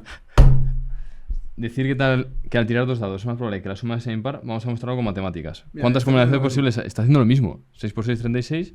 La suma de números impar cuando uno es par y otro es impar. Pares 2, 4, 6. Impares 1, 3, 5.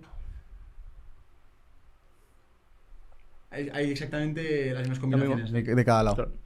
Es que es una situación completamente simétrica. O sea, Claro. par impar es completamente simétrico. Hostia, Entonces, tío. como tenemos 6 y 6, tenemos 3 y 3 pares, 3 pares, 3 impares. ¿Cómo tenemos números impares? Solo si uno es par y otro es impar. Y sucedería igual si hubiera 3 dados. Sí. Porque sigue repitiéndose toda la Es simetría. una situación completamente simétrica. El Claro. ser par y el ser impar es simétrico. Claro. O sea, tiene que ser la misma. Acabamos de mostrar que hay que estudiar, ¿eh? Que el ChatGPT te la mete doblada. Exactamente. Sí, tío. Muy bien, Literalmente. muy bien. Oye, la paradoja del cumpleaños, la tengo aquí apuntada. Es esto como. ¿Por qué la tengo apuntada? La paradoja del cumpleaños, que también es un problema maravilloso y es algo contraintuitivo, también como hemos visto el problema de Monty Hall. Vamos a poner un ejemplo. Los últimos 23 invitados que habéis tenido en el podcast. Vale. De esos últimos 23 invitados, ¿cuál diríais que es la probabilidad de que 2 de ellos cumplan años el mismo día? De esos 23. Ok. ¿Cuál dirías que es la probabilidad? Un número al azar. Uno entre 250. O sea, es pequeña. Pensáis que es pequeña. Sí. Muy pequeña. Muy poquito. Pues vamos. Muy Poquita, poco. ¿no? Es un 50%. Un 50%. Un 50%. De los últimos 23 invitados, la probabilidad de que 2 cumplan años el mismo día es un 50%. Es porque lo de los 23 es para liar, ¿no? No. 50, vamos a decir. Pero- Con 50 invitados, los últimos 50 invitados. ¿Es porque te estás basando en sí o no? No. No Es. entiendo. Vamos a ponerlo con 50 invitados, que es todavía más impresionante. Los últimos 50 invitados del podcast, si miramos las fechas de cumpleaños, la probabilidad de que 2 de esas personas tengan la misma fecha es un 97%. Hostia, ha quedado de marketing. Claro, porque... No, está aún- pillando, yo creo, es mentira. No, porque a más gente, más fechas de cumpleaños metes, más probable es, ¿no? Sí. Al final, tenemos 365 días. Sí. La idea no es... Nosotros intuitivamente pensamos, hostia, son 50 personas, vamos a decir.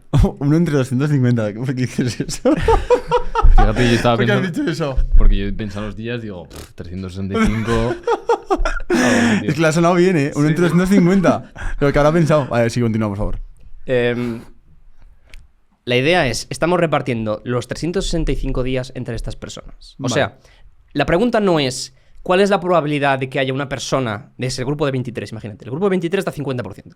¿Cuál es la probabilidad de que una de esas 23 cumpla años el mismo día que yo? No es esa la pregunta. Esa sería mucho más pequeña. Ah, vale. Tampoco tan pequeña como la que dijiste, pero sería más pequeña. Pero que coincidan ya puedes hacer muchas combinaciones. Claro, Vale, ahí vale, está vale. la idea. Es, ¿cuál es la probabilidad de que haya una pareja que cumpla el mismo día? Haya 2 que cumplan el mismo día.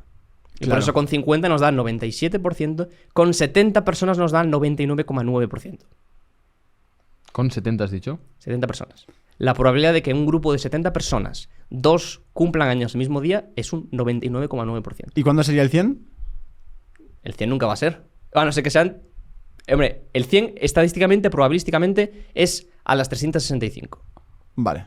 ¿No? Que es, fíjate, 100% no significa que sea seguro. ¿No? No significa que ocurra. Igual que el 0% no significa que no vaya a ocurrir. 100% no significa que sea seguro. No. ¿Por qué? Decidme algo que tiene probabilidad 100%. ¿Tirar una taza Un dado. al suelo? Tiene una taza al suelo y que se rompa. Sí. A veces no se rompe, ¿no? Es verdad que a veces no se rompe, es Pero verdad. que va a caer seguro. Que va a caer seguro por las condiciones atmosféricas en las que estamos, ¿no? Claro, estamos en el agua. A ver, se puede caer y yo me puedo levantar y cogerla. A ver, lanzamos un dado. Pues te digo un dato curioso, que va Dime. a parecer meme, pero tú si te fijas en las cajas de los preservativos siempre ponen 99% de fiabilidad, por no meterse en follones. Si supieran eso, podrían Claro. poner 100%. Pueden poner 100%. Lo que pasa es que sería todavía peor, porque la gente se pensaría que no puede ocurrir, ¿no? Claro. Sería mejor para la marca, pero sería O peor sea, para la gente. 100% no es probable. No, no existe. El 100%, Igual que el pues. 0% no significa que no pueda ocurrir. O sea, algo puede tener probabilidad 0 y puede ocurrir. Esto ocurre, por ejemplo, en las alturas de las personas. La probabilidad de que tu altura sea 1,70 m, 75, ¿cuánto mides? 1,80. La probabilidad de que tu altura sea 1,80 es 0. Es 0. Es cero. Será en 100%, al revés. Es que no mide No. el 80. Es 0. Estamos hablando de números que son una variable que es continua, se llama. La altura se dice una variable continua, es decir, puede valer cualquier cosa. Vale. Y en realidad tu altura, que puede valer un 80 exactamente, pero es un número real, es un número decimal. O sea, tu altura puede ser un 80, 1,80 infinitos ceros, o puede ser 1,801 infinitos ceros. Ya son números diferentes. Ya. Entonces, como hay infinitos números reales, la probabilidad de que sea exactamente un 80 es 0. Ya también puede ser 180 de centímetros. También puede ser 100 centímetros. Si cambias las Sí. medidas. Sí, si cambiamos las medidas, lo que pasa es que en la práctica la medida no es exacta, ¿no? No es exactamente 180. Exacto, no. Claro. Por eso claro. nosotros no sabemos cuánto medimos exactamente. Wow. Es un número real. Hostia. Decimos que es un 80, pero... Buena paradoja el cumpleaños, me ha gustado, Bastante además. Y por ejemplo, decir que 0,9999 es igual a 1, ¿eso qué sentido tiene? Porque digamos que es trampa, ¿no? Es 0,999, no es 1. 0,999 con infinitos 9 Sí. es 1. Punto. No es trampa. Son dos formas de escribir el mismo número. Acordaos que los números son símbolos, ¿no? Yeah. Ese 1 es un símbolo. Ese 0,999 con infinitos 9 también es un símbolo. Que en realidad, ¿cómo lo representamos? Escribimos un 0, una coma, un 9, un 9 y 3 puntitos, ¿no? Sí. Que ese 3 puntitos significa que son infinitos, ¿no? O infinitos, o lo que nosotros pensamos que es infinito, ¿no? En realidad son dos símbolos para lo mismo, para el mismo concepto. Ahora, ¿por qué es lo mismo? Hay un poco esta idea de que un tercio es 0,3333, con infinitos 3, ¿no? Sí. Eso lo tenemos siempre. Entonces, si multiplicamos por 3, me queda Es verdad. un tercio por 3, que es 1, Sí, tal cual. y 0,999 con infinitos 9. En la práctica, he de deciros que esta demostración no es del todo correcta. Matemáticamente, no es del todo pero sí, rigurosa. es verdad que si haces 1 partido 3 más 1 partido 3 más 1 partido 3 da 3 partido 3, que es 1. Efectivamente, sí. Pero si es cuando lo pones en modo decimal, es Exacto. cuando se rompe la fórmula. Claro, matemáticamente, imagínate que quiero sumar 0,333 con infinitos 3 más 0,333, que es lo que estabas haciendo, ¿qué te da? 0,66666. Claro. Le sumas 0,333 No, uno. y te da 0,9999. Es porque esa operación solo sirve en fracciones. Es porque esa operación no es tan fácil de definir con los infinitos decimales, ¿no? ¿Cómo se suma? ¿Y por qué se suma? ¿Y por qué tiene que dar eso? La demostración verdadera, más rigurosa, más matemáticamente hablando, más correcta, requiere más tiempo. Claro. Y requiere recurrir a límites, recurrir a definiciones formales de límites, cosas un poquito más complicadas, pero sí, se demuestra que 1 y 0,9 con infinitos 9 es exactamente lo mismo. Hemos dicho muchas veces en esta definición infinito. Pero muchas veces, si me preguntas lo que es infinito, yo no sé definir qué es el infinito. ¿Qué es el infinito, Carlos? El infinito es un concepto matemático. Es un concepto matemático. Punto. El infinito no es un número. Entonces, ese concepto matemático cumple ciertas características, tiene ciertas características, ¿no? Es un concepto que va mucho más allá de todo lo que nosotros llamamos finito. Entonces, ¿podemos decir que hay infinitos números de contar? Sí. ¿Podemos decir que hay infinitos números decimales entre 0 y 1? Sí. ¿Esos dos infinitos son iguales? ¿Tenemos la misma cantidad de números de contar No. que números entre 0 y 1? Son diferentes infinitos, ¿no? Son diferentes infinitos. Hay unos más grandes que otros. ¿Y cómo puede ser que hay unos más grandes que otros? Es que me revienta la cabeza, tío. ¿Cómo puede ser? ¿Cómo puede ser? No lo Si he entendido. infinito es algo que va más allá de que nosotros pensamos que es finito. Es decir, ¿Puede ser que el universo tenga un fin? puede ser que el universo tenga un fin. Eso me parece que escapa ya un poco a mis matemáticas capacidades. Pero matemáticamente, me refiero. Matemáticamente Viendo esto, hablando, sí, habrá un universo más grande que este universo, puede ser. puede ser. Y puede haber un universo más grande que ese universo que estás diciendo. Y uno más, todavía más, que el siguiente. Y así hasta el infinito. Entonces, en la palabra hasta el infinito, que los matemáticos la usamos mucho, sirve para representar ese tipo de situaciones. Claro. Es algo que podemos hacerlo tan grande como queramos. Os voy a poner un ejemplo. El infinito numérico, que es por ejemplo, un infinito que ocurre en los números reales, que es diferente a la cantidad de números naturales, por ejemplo, que estábamos hablando, luego miramos y explicamos por qué son diferentes. Se obtiene, por ejemplo, al dividir un número entre 0. ¿Cuánto es 1 entre 0? 1 entre 0, no sé si lo habéis escuchado, que da infinito. Infinito. ¿Por qué? ¿Por qué 1 entre 0 da infinito? Primero, rigurosamente, matemáticamente hablando, dividir entre 0 no se puede, Claro. porque no tiene sentido. Entonces ya estás como incumpliendo una ley matemática. Estamos incumpliendo. Lo que pasa es que ese símbolo lo podemos utilizar para representar algo. Vale. Y ese algo, en este caso, 1 entre 0, significa a qué nos estamos acercando o qué ocurre con el resultado cuando divido 1 entre algo cada vez más pequeño. Entonces, si yo divido 1 entre 2, me sale 0,5. Divido 1 entre 4... No, al revés. Quiero 1 entre un número más pequeño, ¿no? Entonces, 1 entre 0,5 me da 2. Que es 1 entre un medio, que da 2. 1 entre 0,25 me da 4. Vale. 1 entre 0,1 me da 10. 1 entre 0,01 me da 100. Ah, Es decir, va subiendo mucho, ¿no? va subiendo cada vez más. ¿Hay algún límite? Se está parando. Por ejemplo, con el número e se paraba. Lo que veíamos del interés compuesto. Ahí se paraba en el número e. Ese interés, ese capital que obteníamos al final. En este caso no se para. Ahora, si pones 1 entre E, ¿qué significa? ¿Qué pasaría? 1 entre e simplemente es un número. 1 entre 2,7. Ah, vale. No, Vale, vale, tienen vale, ninguna vale, implicación práctica. Pero 1 entre un número cada vez más pequeño, 1 entre 0,000000001, 1 entre 0,500.000 ceros y un 1, se acerca ¿a qué? A infinito, se hace cada vez más grande. Y decimos, se acerca a infinito. Vale. En este caso más infinito porque lo hemos hecho con valores positivos. Y además por los negativos me daba menos infinito. Por eso decimos que 1 entre 0 nos da infinito. Pero el infinito sigue siendo la definición que tenemos en nuestra cabeza, que es todo. Esa definición que nosotros tenemos es Es no tener fin. intuitiva. Es intuitiva. No es que no tenga fin. A ver, O sea, cuando pienso en hay números infinitos, no me imagino un número final. Porque siempre va a haber un número más grande. o sea, tú dices que el 0,999 con infinitos nubes es infinito. Sí. Pero hemos dicho que vale 1. Vale, pues. Entonces, ¿qué? Claro, en ese caso no, ¿no? Pero en otros contextos sí. O sea, me refiero del. 1 partido 0. Eso es infinito, ¿no? Sí, sí. ¿Ese qué tipo de infinito es? ¿Mucho o poco? Es un infinito numérico. Es un muy infinito. Entonces, comparar infinitos ya es una cuestión que entra un poco más, depende del contexto de lo que El ego estamos ya. hablando. Ya. Entra un poco más en áreas de cálculo, por ejemplo. Carlos, hay un test que es el lógico matemático, que en teoría lo asocian también mucho con el nivel de IQ y todas estas cosas. No sé, que si no tiene nada que ver con las matemáticas, me dices que no y no hablamos nada de esto. Pero tienen mucha fama y son muy raros. Yo le he pedido a ChatGPT que nos saque uno. Si quieres leemos el enunciado ¿Sí? y tú nos vas explicando qué sentido tiene cada pregunta. No sé también qué relación tiene esto con el IQ, porque no sé si eso lo sabes tú, porque... No te sabría decir. Imagino que el coeficiente intelectual se hagan ese tipo de exámenes para recopilar varios tipos de inteligencia, ¿no? Inteligencia Sí. emocional, inteligencia más lógica, matemática, que es este test. Y con estas diferentes categorías, pues darle algún número a cuánto inteligente es una persona, ¿no? Vale. En este caso, yo imagino que este test recopile un poco más lo que son las habilidades tradicionales que pensamos de un matemático, ¿no? Esta capacidad de pensar de forma lógica y de salir un poco fuera de la caja. Leo una pregunta, si te parece.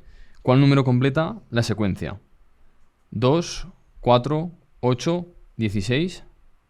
Esto Facilísimo, lo ¿no? hago yo, ¿no? También. Sí, sí. 18. Pi. 32.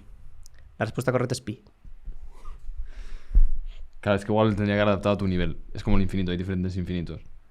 La respuesta correcta es pi. Yo he dicho pi, pero puedo decir pi al cuadrado entre 3. Puedo decir también 27 entre 15. Puedo decir -1. ¿Pero por qué? Esos juegos, que están muy bien para desafiar un poco lo que es nuestro reconocimiento de patrones, ¿no? En la práctica, matemáticamente hablando, rigurosamente hablando, puede valer cualquier cosa. Puede valer cualquier cosa. Es decir, podemos encontrar, eso es lo que se llama una sucesión, ¿no? Una secuencia. A cada número natural le asociamos un numerito. Entonces, el primero de la lista le asociamos el 1, al segundo de la lista el 2, al tercero el 3, al cuarto el 4. Y podemos encontrar un término general, A sub n, se suele llamar a estas sucesiones, que nos da la fórmula para cada elemento. Entonces, existe una fórmula matemática, que habría que describirla en cada caso, depende, que me da para el número 1, es una función al final. Le das el número 1, te devuelve el primer número, le das el segundo número, te devuelve el segundo número, le das el quinto y te devuelve pi. Es lo que yo te dije. O -1. O sea, cambian esas funciones naturalmente, pero existen funciones donde podemos tener el valor que queramos. Ahora, en realidad, ese no es el objetivo de ese tipo de test, naturalmente. Hostia. No. Ha sido una buena respuesta. Está guay. Sí. Ha sido una locura, la verdad. Yo creo que tampoco veo que sean muy difíciles, ¿no? Si un tren viaja a 80 km por hora y recorre 240 km, ¿cuánto tiempo tarda? No creo que sea una locura. Esto saco hasta yo el tope de ahí. Claro. Pero una pregunta. ¿Qué tiene que ver la memoria con las matemáticas? ¿Tiene algo que ver la memoria con las matemáticas? Tradicionalmente sí, pero no debería. Una vez más, la memoria es algo que entra un poco más a las matemáticas que se aprenden en la escuela, que se enseñan en secundaria, a memorizar ecuaciones de segundo grado, la fórmula de la ecuación de segundo grado, la fórmula de la ecuación de tercer grado, nos lo enseñan, ¿no? Me parece. Creo es que yo me fui a letras. Pues me parece que tampoco. Este tipo de cosas, por ejemplo, cómo hacer derivadas, cómo hacer integrales, cómo hacer procedimientos, es memorizar al final. O sea, la educación secundaria y bachillerato en matemáticas se basa en ponerte un examen con ejercicios que tú hayas visto en clases similares. Vale. Entonces tú reconoces el patrón de, hostia, este ejercicio ya lo hice. Memorizas, haces memoria. ¿Cómo se hacía esto? Lo haces. Eso es memoria. En la práctica, un matemático se enfrenta a un problema que nunca ha visto en su vida. Claro. Y no le sirve de nada la memoria. Bueno, le sirve para recopilar todas las herramientas que tiene. Claro. Pero una vez tiene todas esas herramientas, está en territorio desconocido. Claro, pero es verdad que, por ejemplo, en cosas como el ajedrez, que se tiende a ver que los mejores en ajedrez suelen ser buenos matemáticos, también hay una parte de memoria, ¿no? De memorizar movimientos y probabilidades, porque esto el experimento fue con Magnus Carlsen, que es el número 1, jugaba contra una persona que era bastante buena, con los ojos vendados. ¿Qué dices? Pero entonces él simplemente le iba diciendo, muéveme, lo dicen por fichas, vamos a poner que es el peón, este peón muévelo aquí. Entonces él ya memoriza que ha hecho ese movimiento. Y la otra persona le dice, vale, yo he movido la torre allá. Ah, vale. Y entonces él tiene constantemente en su cabeza la tabla. Vale. Y claro, pienso, ¿tendrá algún tipo de relación esta inteligencia matemática con la inteligencia de la memoria? ¿O esto es simplemente un caso que él ha trabajado dos inteligencias a la vez? Yo diría que es más, ha trabajado dos inteligencias a la vez. Okay. Es increíble poder jugar al ajedrez vendado, tener que memorizar no solo... Me parece que no solo hacía su partida, sino que tenía no sé cuántas partidas más. Es capaz de hacer Magnus Carlsen 5 partidas, jugar 5 partidas a la vez vendado. Y saber en todo momento cómo está la posición de cada uno. Lo único que veo posible es que tenga una capacidad de visualizar la escena y como si tuviera una foto. Como si luego pudiera coger la foto y ampliarla. Y si no, es imposible. Con 1 ya es difícil, imaginaos con 5. Con 5 o 10 tableros, o lo que estuviese jugando, es increíble. ¿Qué trucos le podemos dar a la gente joven que escucha Tengo un Plan para que el examen de matemáticas de la BAU lo aprueben, pero de sobra? Es decir, ¿hay algún tipo de truco, algún patrón, algo que le recomendarías a la gente que está en la BAU? Sí. Bueno, por cierto, ¿se llama BAU o ahora se llama diferente? La BAU me parece que cambian de nombre, ahora se llama PAU. Vale. Prueba de acceso a la universidad, básicamente es lo mismo. Le cambian el nombre por motivos políticos de que tal. Viene a ser lo mismo. Es una prueba que, con suerte para la mayoría de la gente, se basa mucho en, como digo, reconocer patrones y realizar los mismos ejercicios que han estudiado en clase. Entonces, no es una prueba que está preparada para sacar matemáticos genios de ahí y de darle al coco ni nada por el estilo. Es algo que se puede hacer sin ser gran matemático, sin tener una capacidad de pensar abstracto ni nada por el estilo, solamente memorizando un tipo de ejercicios que han estudiado en clase. Claro. Entonces la estrategia sería Practicar. enfrentarse a muchísimos problemas para reconocer rápidamente aquí me está pidiendo que haga un sistema de no sé qué. Ok. Totalmente. Es reconocer patrones y haber hecho ese ejercicio antes. El resto ya está. ¿A ti te fue bien el examen de la BAU? Sí. Sí. A ver, a mí siempre se me dio bien las matemáticas en la escuela y conseguía hacer todo esto, conseguía memorizar porque a mí me encantaba hacerlo. Entonces me encantaba hacer esos problemas en casa. Entonces, sé que no son las matemáticas de verdad, que son a las que me dedico ahora, sino que son unas que es más de practicar y más de pasarlo bien, pasar bien el rato. Entonces sí. En tu día a día, ¿qué haces ahora mismo?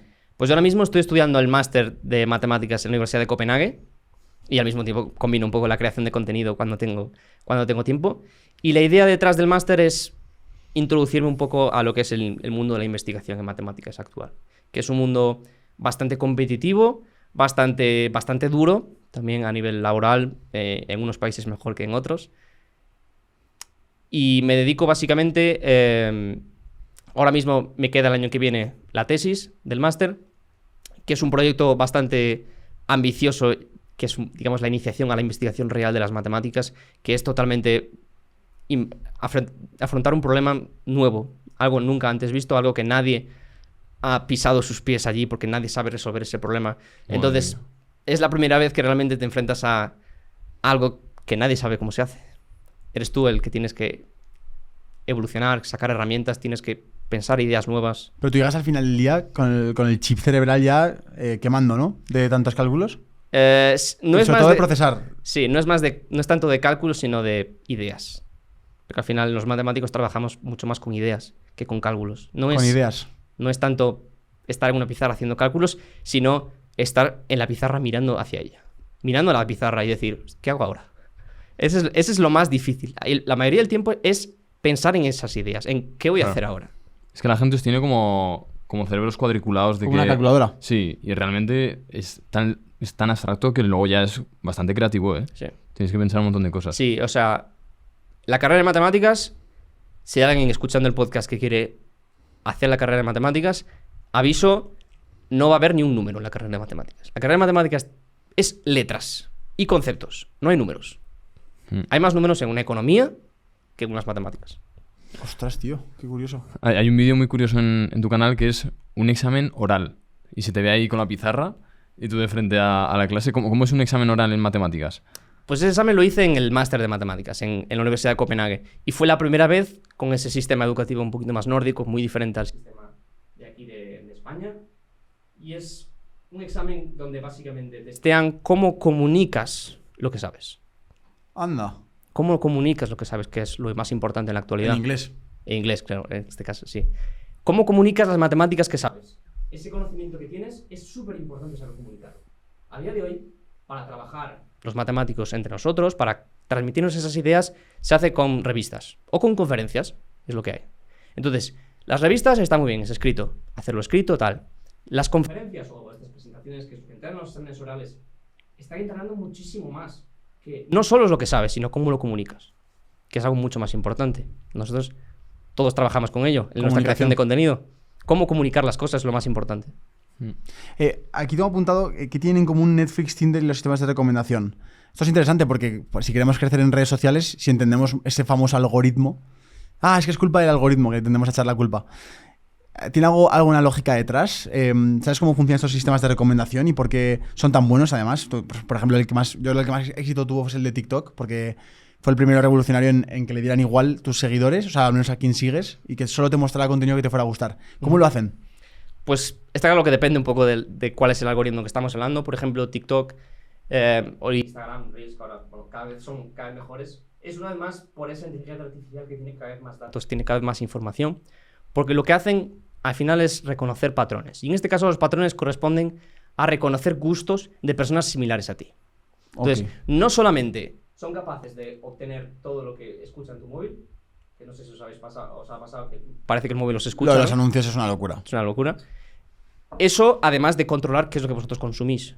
Y con la información de qué es lo que vosotros consumís, ese algoritmo tiene en el futuro más datos todavía para recomendaros cosas diferentes. Entonces, y no es solamente lo que os ocurre a vosotros, sino lo que os ocurre a personas similares a vosotros. Claro.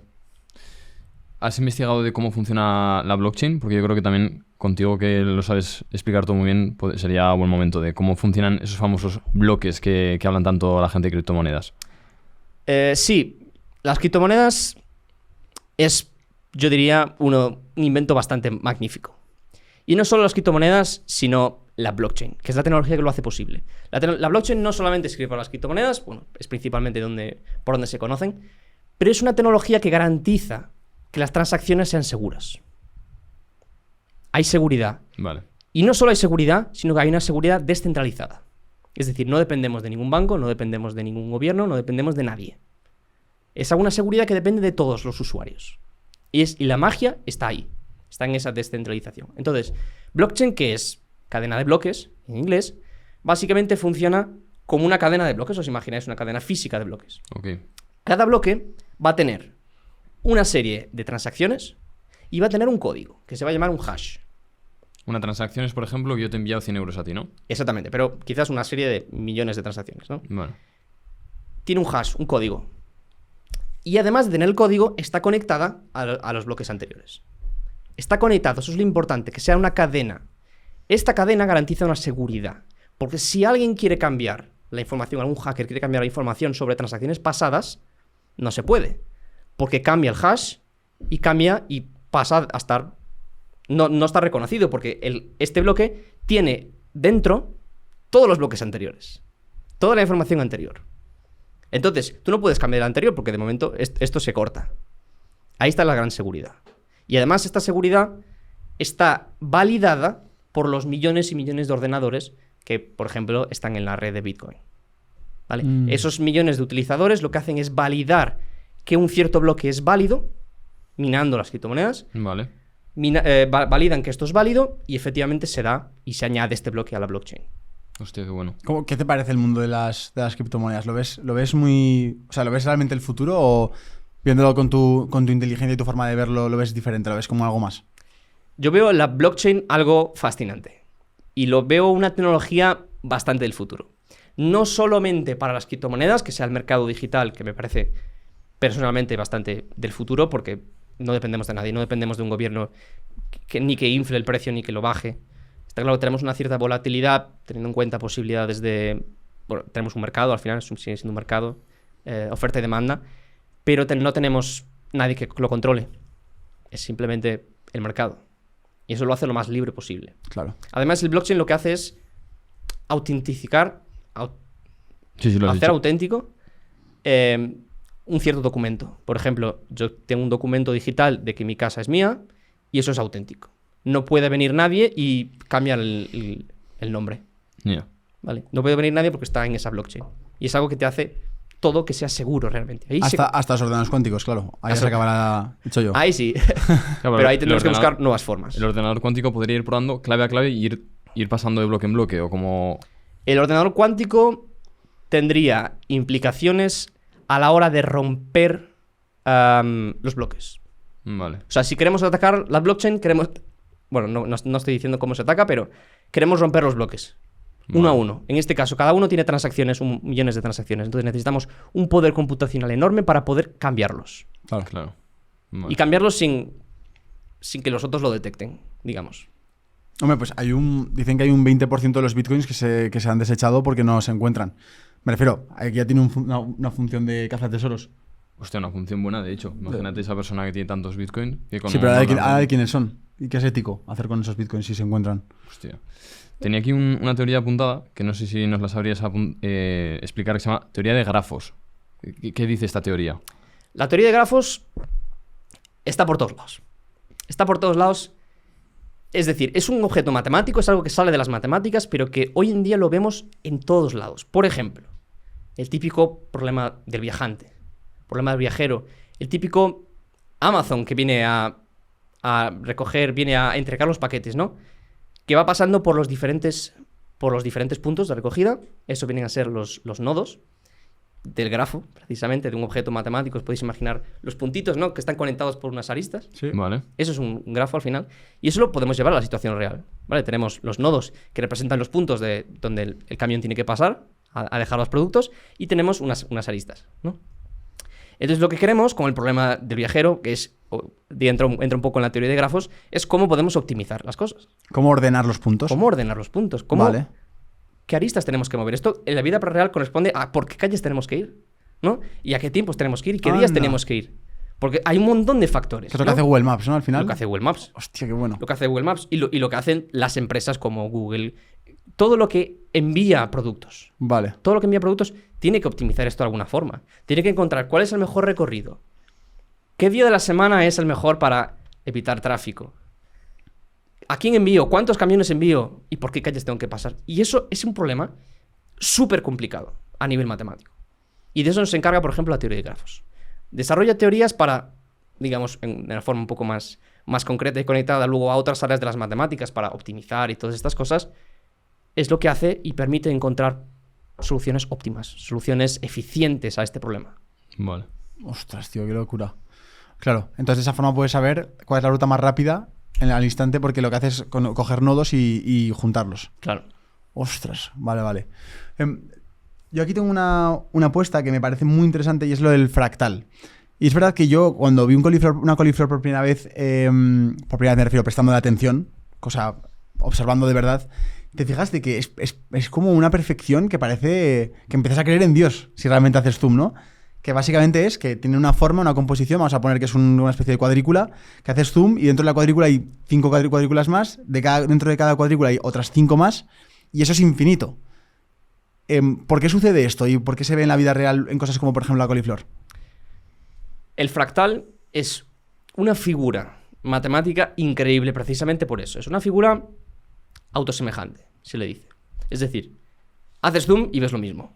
Es increíble porque es una figura que está planeada, está configurada de forma a maximizar el área posible. Vale. Maximizar el área con la misma figura, con la misma estructura. Es una idea al final simple, de elegancia, ¿no? Es increíble que la propia naturaleza... ¿Cómo puede hacerlo? ¿Cómo puede hacerlo la propia naturaleza? O sea, es un poco un indicio de que la naturaleza tiene matemáticas. O que el de arriba existe. O que el de arriba existe. El de arriba sabe matemáticas. Joder, ya ves. ¿Alguna vez han intentado demostrar que Dios existe con matemáticas o alguna cosa así? Hay demostraciones un poco más lógicas. Podríamos conectarnos un poco a esa filosofía de si Dios existe, entonces esto. O si Dios existe, no ocurre esto. Y se puede llegar a contradicciones del estilo: si Dios existe, 2 es igual a 1. Y si Dios no existe, 2 es igual a 1. O sea... Claro. Es que Dios en principio si es todo, es todo. Si es todo significa, lógicamente, no se puede demostrar matemáticamente. Se llegó a cosas que no tienen sentido. Es decir, no podemos... Bueno, lo he dicho al revés. Si 2 es igual a... Vamos a ver. Si Dios es todo, Dios tampoco es. Exactamente. Si Dios es todo, Dios no lo es. O si Dios existe, Dios no existe. No, locura, sabe una ¿Qué te parece, bro? Sabe una barbaridad, mi compañero. Ahí estamos. Y claro, con esto del fractal me ha venido a la cabeza, que no la tengo apuntada, que hay un número, como una proporción, se llama la proporción áurea, que es como la perfección, ¿no? O se asocia con la perfección porque son como una especie de... De hecho, creo que hay directores de cine que utilizan la proporción áurea para ciertos planos, hay arquitectos que usan la proporción áurea.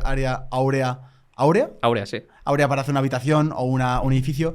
¿En qué consiste esto y por qué tiene tanto peso en la estética de las cosas? Pues la proporción áurea, razón áurea, número áureo se llama, número de oro a veces también. Tiene un montón de nombres. Que tiene, la imagen típica es como ese cuadrado que se rodea, luego va uno más grande y luego se queda ahí, ¿no? La espiral esta. La espiral. Eso está relacionado, por ejemplo, con la secuencia de Fibonacci, con los números de Fibonacci. Vale. Y eso trading. Estamos en trading ahora mismo. Sí. Y eso aparece en la naturaleza. De forma visual, se ve. Se ve como plantas siguen esta forma. No sé si habéis visto las espirales en algunas plantas o algunas flores que tienen esta forma de esta espiral, sí, que empieza por ahí, va duplicando. Las rosas, ¿no? Por ejemplo, con los pétalos que van aumentando. Vale. Pues es un número matemáticamente, que es una proporción al final. La proporción es, 1,6 aproximadamente. Es otro número que es irracional, tiene infinitos decimales. Le faltó a Euler en la fórmula. Faltó esa. Pero bueno, ese es el número top 6. Es irracional también, al igual que el número pi y el número e. Vale.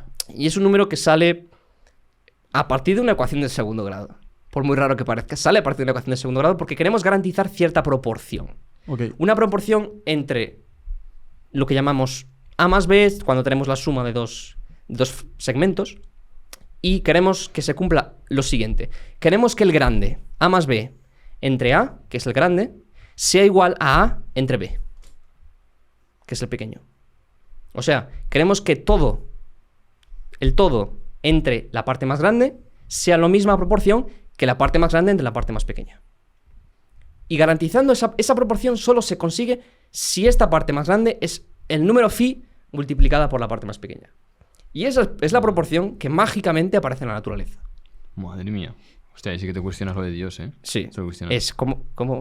¿Por qué? Pero el tema es cómo el humano puede utilizarla. O sea, es decir, me llama la atención cómo un arquitecto puede usarla. Eso es porque, ¿qué hacen? Por ejemplo, calculan en metros. Si la habitación, si la pared son 10 metros, la estantería para cumplir las proporciones debería ser de esta altura y estar en esta posición. ¿Sería algo así? Sí, o sea, básicamente queremos garantizar que hay una proporción entre el largo y el ancho que es de 1,6, que es la proporción áurea.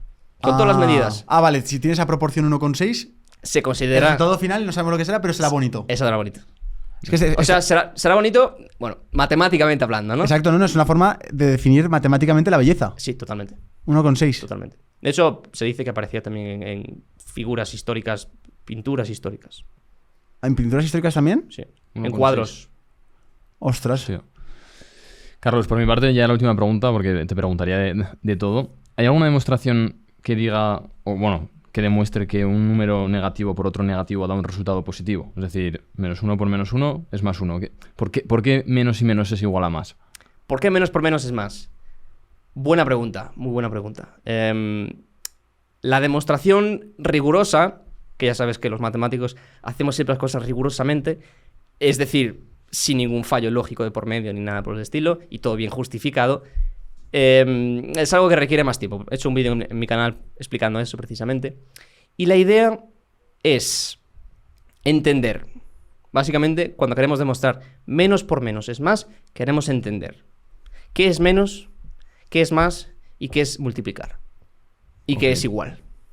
Okay. O sea, cuando queremos demostrar cosas del estilo 1 más 1 igual a 2, hay que entender qué es el 1, qué es el 1, qué es el más, qué es el igual, qué es el 2.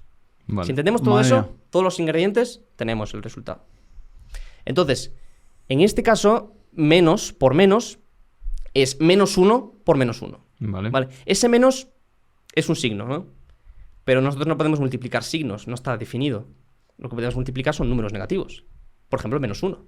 Sí. Entonces, en realidad lo que tú me estás preguntando es -1 por -1 da +1. Correcto. Correcto. Entonces, tenemos -1. Vale, -1 es un número que lo tenemos definido, ¿vale? Es un número -1. Es el número al que hay que sumarle 1 para que me dé 0. Esa es la definición. Es un número que sumado 1 nos da 0. ¿Es el otro -1 también? ¿El 1 qué es? Pues es el 1, el número, bueno, el neutro, ¿no? Está definido. ¿Qué es multiplicar? Eso ya es más difícil. Multiplicar normalmente, ¿qué es? Es sumar. 2 por 3 es sumar 2 3 veces. 2 más 2 más 2. O, si queréis, 3 por 2, que es 3 más 3, que es lo mismo. ¿Pero qué es -1 por -1? ¿Es sumar -1 menos 1 veces? ¿Tiene sentido eso? No. No. Hay que buscar una forma de definir lo que es la multiplicación con números negativos. Entonces, en esta demostración que necesita más Sí. detalle, en parte lo que hay que hacer es definir precisamente -1 por -1. Definir esa multiplicación con números negativos. Una vez entendamos matemáticamente, esté escrito sobre el papel qué es multiplicar números negativos, podemos comprobar que efectivamente multiplicando -1 por -1 nos da 1. Qué bueno. O sea, es algo que parece tan sencillo. Nos lo dicen cuando tenemos, ¿qué? 8 Claro. años o 10 años. Menos por menos es más. Más por menos es menos. ¿Por qué? Ya, no te lo planteas. Hay un montón de cosas que no te planteas. Tampoco te planteas de dónde sale la ecuación de segundo grado. No. No. De hecho, hay una ecuación de tercer grado. Hay una ecuación de cuarto grado. Una fórmula. No hay una ecuación, una fórmula para grado 5. ¿No han llegado o no hay? No hay. Ni grado 5 ni grado superior. No existe, no se puede conseguir. Y eso hay que demostrarlo también. Lo demostró Galois. Lo demostró, de hecho, muy cerca. Es un matemático súper importante. De la teoría de Galois, es una teoría súper importante en matemática. Galois, matemático francés, murió con 21 años. Hostia. Murió en un duelo. De pensar. Ah, Pistola. Arma de fuego. En un duelo de estos que hacían los matemáticos, hacían duelos en su época. ¿Hacían duelos? Hacían duelos. Pero, tío. Con armas de fuego. Increíble lo que hacían. Y luego llegaba a su casa después del duelo y se ponía a hacer matemáticas y a desarrollar una teoría súper importante. Pero después del duelo, en plan, porque se carga al otro. Bueno, murió por el No, duelo. me refiero, ya, por Sí, eso. Pero sí. en el caso de que se iba a matemáticas era porque mataba a Sí, otro. sí. Porque había ganado, ¿no? Joder. Wow. Y flipante, lo que hizo, la contribución que hizo, por ejemplo, demostró que no se puede resolver por radicales una ecuación de grado 5, que es básicamente que no hay una fórmula para grado 5 o superior, con 21 años. Increíble. ¿Y en qué año es esto? ¿De los duelos? Alrededor de inicios del siglo XVIII. Claro. Otra época. Otra Madre mía. época. Carlos, tío, esto ha sido una masterclass, de Ha verdad. molado mucho, tío. Sí, yo me he divertido bastante y algo muy diferente. Y bueno, también decirte que enhorabuena, es tu primer podcast, ¿no? Pues te defiendes muy bien, al menos tienes contestación para todo y muy bien explicada. Así que gracias tío, y enhorabuena porque eres muy bueno, la verdad. Muchas gracias a vosotros por la oportunidad y me lo he pasado genial. Espero que la gente que esté por ahí haya recibido este valor que yo le intento transmitir y que les guste un poco más las matemáticas, que al final era ese el objetivo. Dejaremos el canal y las redes sociales de Carlos en la descripción para que vayáis a seguirle y a seguir aprendiendo y profundizando en todos estos temas que seguramente te hayan apasionado, llegados a este punto de la conversación. Gracias por estar una semana más. Nos vemos en el próximo episodio. Suscribiros, valorad esto con 5 estrellas. Lo agradecemos muchísimo. Nos ayudáis a motivarnos a nosotros y a todo el equipo para querer hacer todo aún mejor. Así que, por favor, suscríbete al canal, que la mayoría de gente que ve esto no está suscrita. Nos vemos en la próxima. Adiós. Chao.